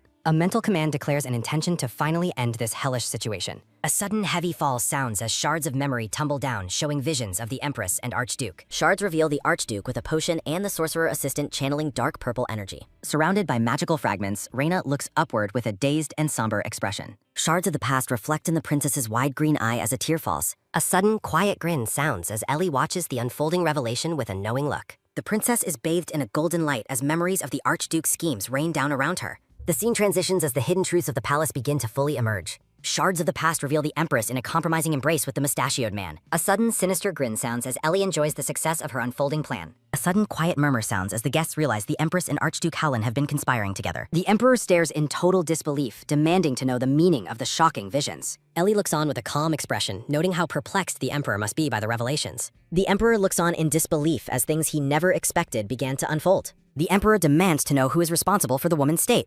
A sudden sharp bzzz sounds as the chained red-haired woman is revealed in a purple haze. A sudden bright gleam sounds as the jewel on the woman's neck radiates light. A sudden sharp clank sounds as the iron shackles break away from her wrists. A sudden quick swish sounds as the princess reaches out for the tearful woman, calling for her mother.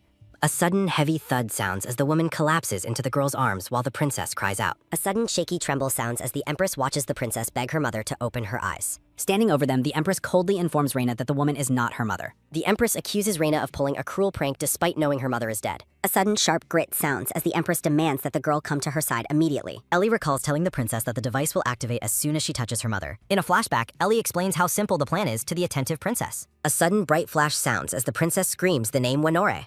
The Emperor recoils in shock as a pillar of golden light erupts from the center of the hall. A sudden quiet grin sounds as Ellie watches her trap finally spring shut. A sudden loud foosh sounds as the magical energy begins to restore the woman's broken body. The Emperor's eyes widen as he watches the miraculous transformation occur before him. A sudden loud clamor and murmur sound as the guests witness the impossible event. Swirling light flows around the woman's feet as she begins to lift off the ground. A sudden loud foosh sounds as the radiance repairs the woman's clothing and heals her wounds. The princess watches with a hopeful and radiant smile as her mother is restored. A sudden soft float sounds as the healthy Winore hovers gracefully in the air. Desperate, the Empress screams to the Emperor that this entire scene is a trap. She reminds him that she raised Reina as her own and questions how a dead woman could return. The sorcerer assistant assures the Emperor that the woman is merely a fake created by magic. He reminds the monarch that he personally witnessed the late Empress's final moments. The Emperor gazes into the distance, his mind filled with a vision of Winore. A memory surfaces of a birthstone meant specifically for the young princess. The late Empress Winore appears in a peaceful vision from the past. In the memory, the Emperor admires a jewel that resembles Reina's eyes, while Winore explains its importance. Smiling, the woman tells the Emperor she has a gift for him as well. The Emperor looks down at a beautiful gem being placed into his hands. Winore looks at him expectantly and asks for his opinion on the gift. The Emperor jokingly asks if the jewelry might be a bit much for a man to wear. A sudden heavy drop sounds as the Emperor's jewelry falls to the floor as he returns to reality. The sorcerer assistant begins to sweat and stutter in fear as he realizes the Emperor's mood has shifted. A dark revelation shows the sorcerer assistant holding Winore captive as a test subject for dark magic. Crying, the sorcerer assistant begs to dispose of the woman while promising to find the true culprit. A sudden loud shout sounds as the Emperor demands silence and orders the immediate arrest of the criminals. A sudden rhythmic step sounds as the guards close in on the terrified sorcerer assistant. The Emperor commands that the woman believed to be Winore receive the highest level of medical care. While the sorcerer pleads his innocence, the Emperor ignores him and demands they save the woman's life. A royal guard marches forward, keeping his spear level as he carries out the arrest. The guards bark their compliance to the Emperor's command. Ellie protests her arrest, noting that the exposure of the truth means the villains cannot escape easily. The Empress begs the Emperor to listen as guards inform her that she must come with them. The Emperor turns a cold shoulder as the Empress screams for him to release her. A sharp guillotine blade glistens as a grim narration warns that executions are likely to follow. A sudden firm step sounds as the Emperor walks away, leaving the ruins of his court behind. Edwin attempts to speak with his father. Reina explains that her mother is currently unable to talk. The Emperor calls out the princess's name. A sudden, sharp scream sounds as the princess cries out. A sudden fast dash sounds as the sorcerer tries to flee. Master holds Ellie while she notes the use of dark magic. Ellie knows the sorcerer cannot influence Reina due to her medicine. The medicine is infused with a protection spell from Stackhouse. Ellie complains about the stench while being carried away.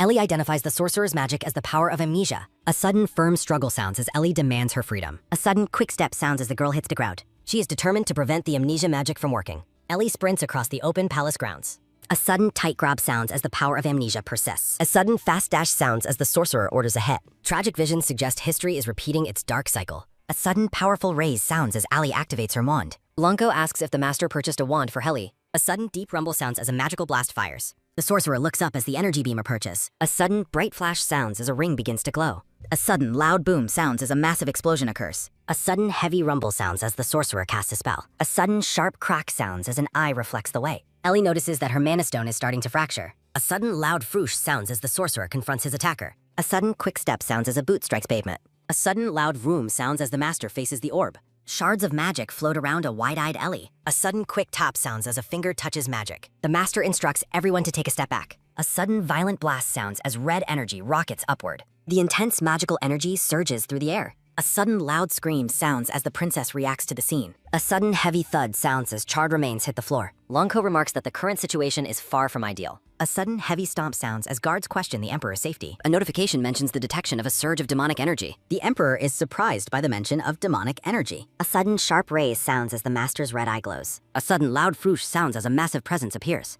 Characters react with shock to the revelation. Ellie stares at the immense force before her. A question arises about the nature of this mysterious force. A sudden loud shwoom sounds as a magical light descends. The exterior of a carriage traveling at high speeds. A sudden heavy rumble sounds as the carriage flees the area. A sudden quiet silence sounds as the group travels together. A sudden quiet peak sounds as Ellie observes her master. Ellie quietly watches her master from across the carriage. The girl remains silent, lost in her humfox. The Emperor is visibly taken aback by the unfolding events. The Emperor questions the mention of demons as guards report detecting demonic energy. A sudden loud clamor and murmur sound as guests wonder if demons have appeared. Ellie grows anxious about being discovered during the night's brief inspection. A sudden quiet spread sounds as a brilliant blue-winged light manifests. A sudden loud swoom sounds as a winged being in white armor appears. A sudden quiet vroom sounds as the magical energy focuses on the target.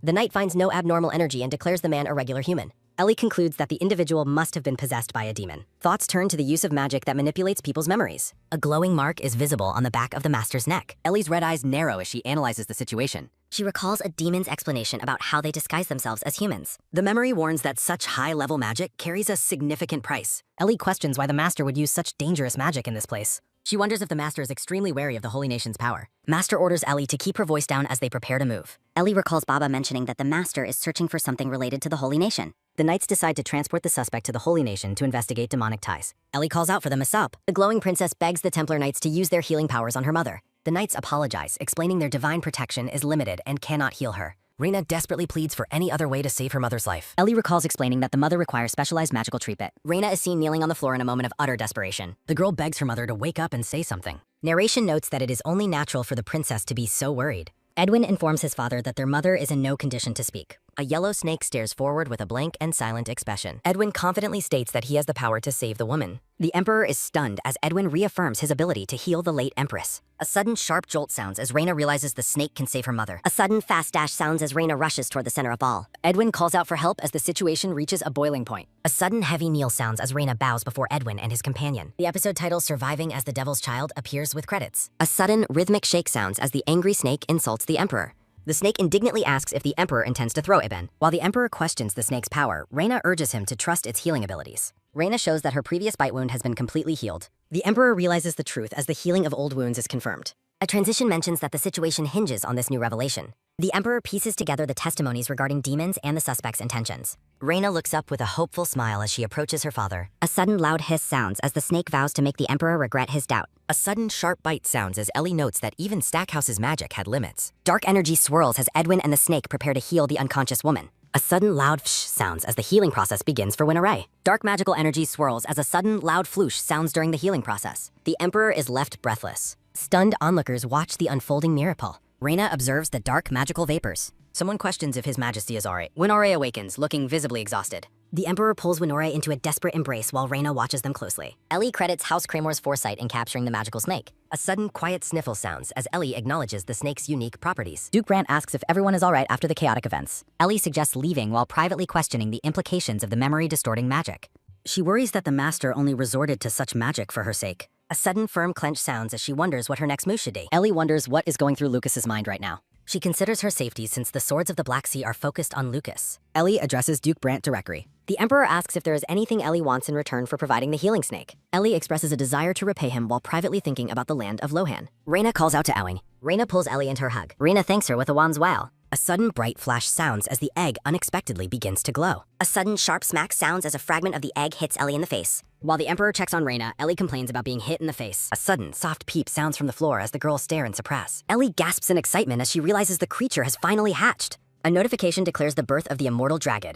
The entire group stands in stunned silence as the tiny creature rests on the floor. Ellie tries to keep the creature quiet as it continues to peep. The small blue-eyed dragon looks up curiously. Lucas asks for silence as the carriage travels, though the creature continues its rhythmic peeping. A sudden heavy rattle sounds as Ellie contemplates her future during the carriage ride. A sudden sharp glint sounds as a crow watches the traveling group. A dark warning mentions the king of the demon world. A sudden loud rumble sounds as Lucas sits inside the moving carriage. A sudden heavy dun sounds as a grim realization about the Demon King's power surfacing. The scene shifts as time passes. The story continues with a transition. A sudden loud rumble and boom sound as a volcano erupts and people flee in terror. A solemn claim about preventing the world's end appears. A vision shows a desperate girl screaming for her mother's life amid the flames. She cries out in confusion at the unfolding tragedy. Despair takes over as the destruction continues. Lucas calls out for Ellie as she begs for help. She refuses to accept the nightmare. A girl stands menacingly with a dagger as the world burns around her. A sudden sharp jolt sounds as Ellie snaps awake from the nizzen. Panting heavily, Ellie sits up in bed as the little dragon peeps at her. She wonders if her mind is simply overwhelmed by recent events. Ellie realizes it was just a nightmare while someone asks if she slept well. The small white dragon Sinastri, known as the immortal dragon, rests comfortably. A sudden quiet chick sounds as Eleanor reflects on how much has happened recently. She notes that the imperial authority crumbled after the incident became public news.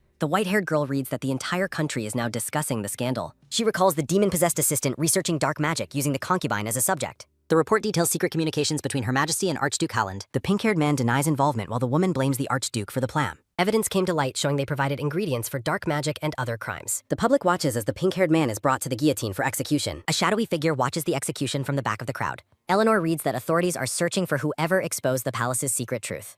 She realizes that since the barrier broke and the video evidence vanished, the truth is being erased. She hopes the people gain clarity so such a tragedy never happens again. Reina is finally freed from the cruelty and abuse of the second empress. The small dragon peeps as Theo's voice asks if Lady Eleanor is dead or why she isn't responding. A sudden loud shatter sounds as the dragon Sina accidentally knocks over a picture. A sudden sharp chist sounds as Eleanor scolds Sina and worries about Lucas finding out. She observes that Lucas hasn't visited her once since they returned home. The girl stands before the closed doors where things usually felt much different. She remembers how the master would constantly come into her room just to bother her. Eleanor wonders if he now avoids her because of the magic or if he views her as a threat. She stares at the master's back in her mind, questioning why he saved her if he truly feared her. A family portrait shows the group together during happier, more stable times. Eleanor tells Sina she can't understand him, noting the group's sudden distance since her magic use. A sudden heavy flop sounds as the girl collapses against the door in frustration. She lies face down on the bed while the little dragon sits atop her head. Eleanor thinks about how she has already fixed the cause of the world's end. Looking at the master's back, she decides there's no longer a reason to kill him. A sudden rhythmic knock sounds, startling the girl as she considers her future if he threatens her.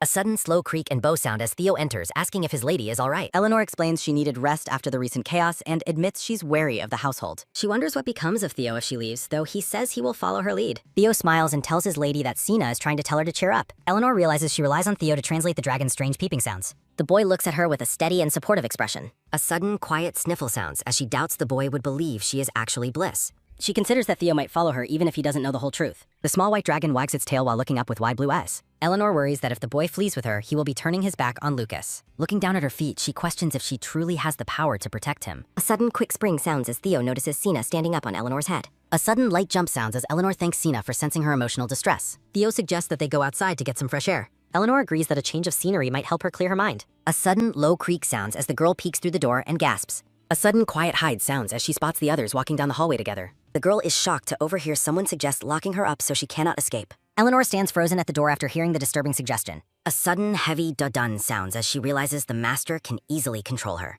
Theo calls out to her, wondering why his lady has suddenly stopped moving. A sudden rhythmic step sounds as Theo asks Eleanor where she is going. Eleanor asks Theo if he wants to run away with her, leaving him stunned by the sudden proposal. Theo asks what she means by such an unexpected suggestion. Eleanor admits she was just kidding, acknowledging that running away would be difficult. Looking out the window, Eleanor suggests eating sherbet instead of going for a walk because of the heat. Theo recalls a quiet memory of them sharing a treat together in the past. Eleanor tells Sina that the cold treat will take a while to prepare. Theo bows respectfully, promising to bring the sherbet as soon as it is ready. A sudden rhythmic tap sounds as Eleanor activates her magical energy to make her move. A sudden loud foosh sounds as the girl leaps from the high window with her dragon. A sudden heavy thud sounds as Eleanor safely lands on the stone ground outside. A sudden quick dash sounds as she begins to run across the vast palace grounds. Eleanor sprints while panting heavily and holding Sina close to her tryst. She believes that everything is finally over as she runs past fading memories of her life. A sudden frantic rush sounds as she nears a swirling purple energy field. A sudden quick dash sounds as the little dragon peeps in surprise at their speed. The girl stops abruptly as a massive dark shadow falls over her path. A giant crow wreathed in dark purple magical energy flies across the sky. A sudden loud fsh sounds as dark feathers rain down around a reaching shadowy hand. A dark voice identifies Eleanor as the daughter of Lucas. Eleanor's eye glows with a swirling magical pattern as dark vapors close in around her. A sudden heavy thud sounds as Sina falls to the ground while peeping in distress. A dark-haired man with glowing purple eyes and a sinister smile appears before her. A sudden heavy thump sounds as the Demon King calls out Eleanor's name. The scene fades as a transition marks the end of the chapter.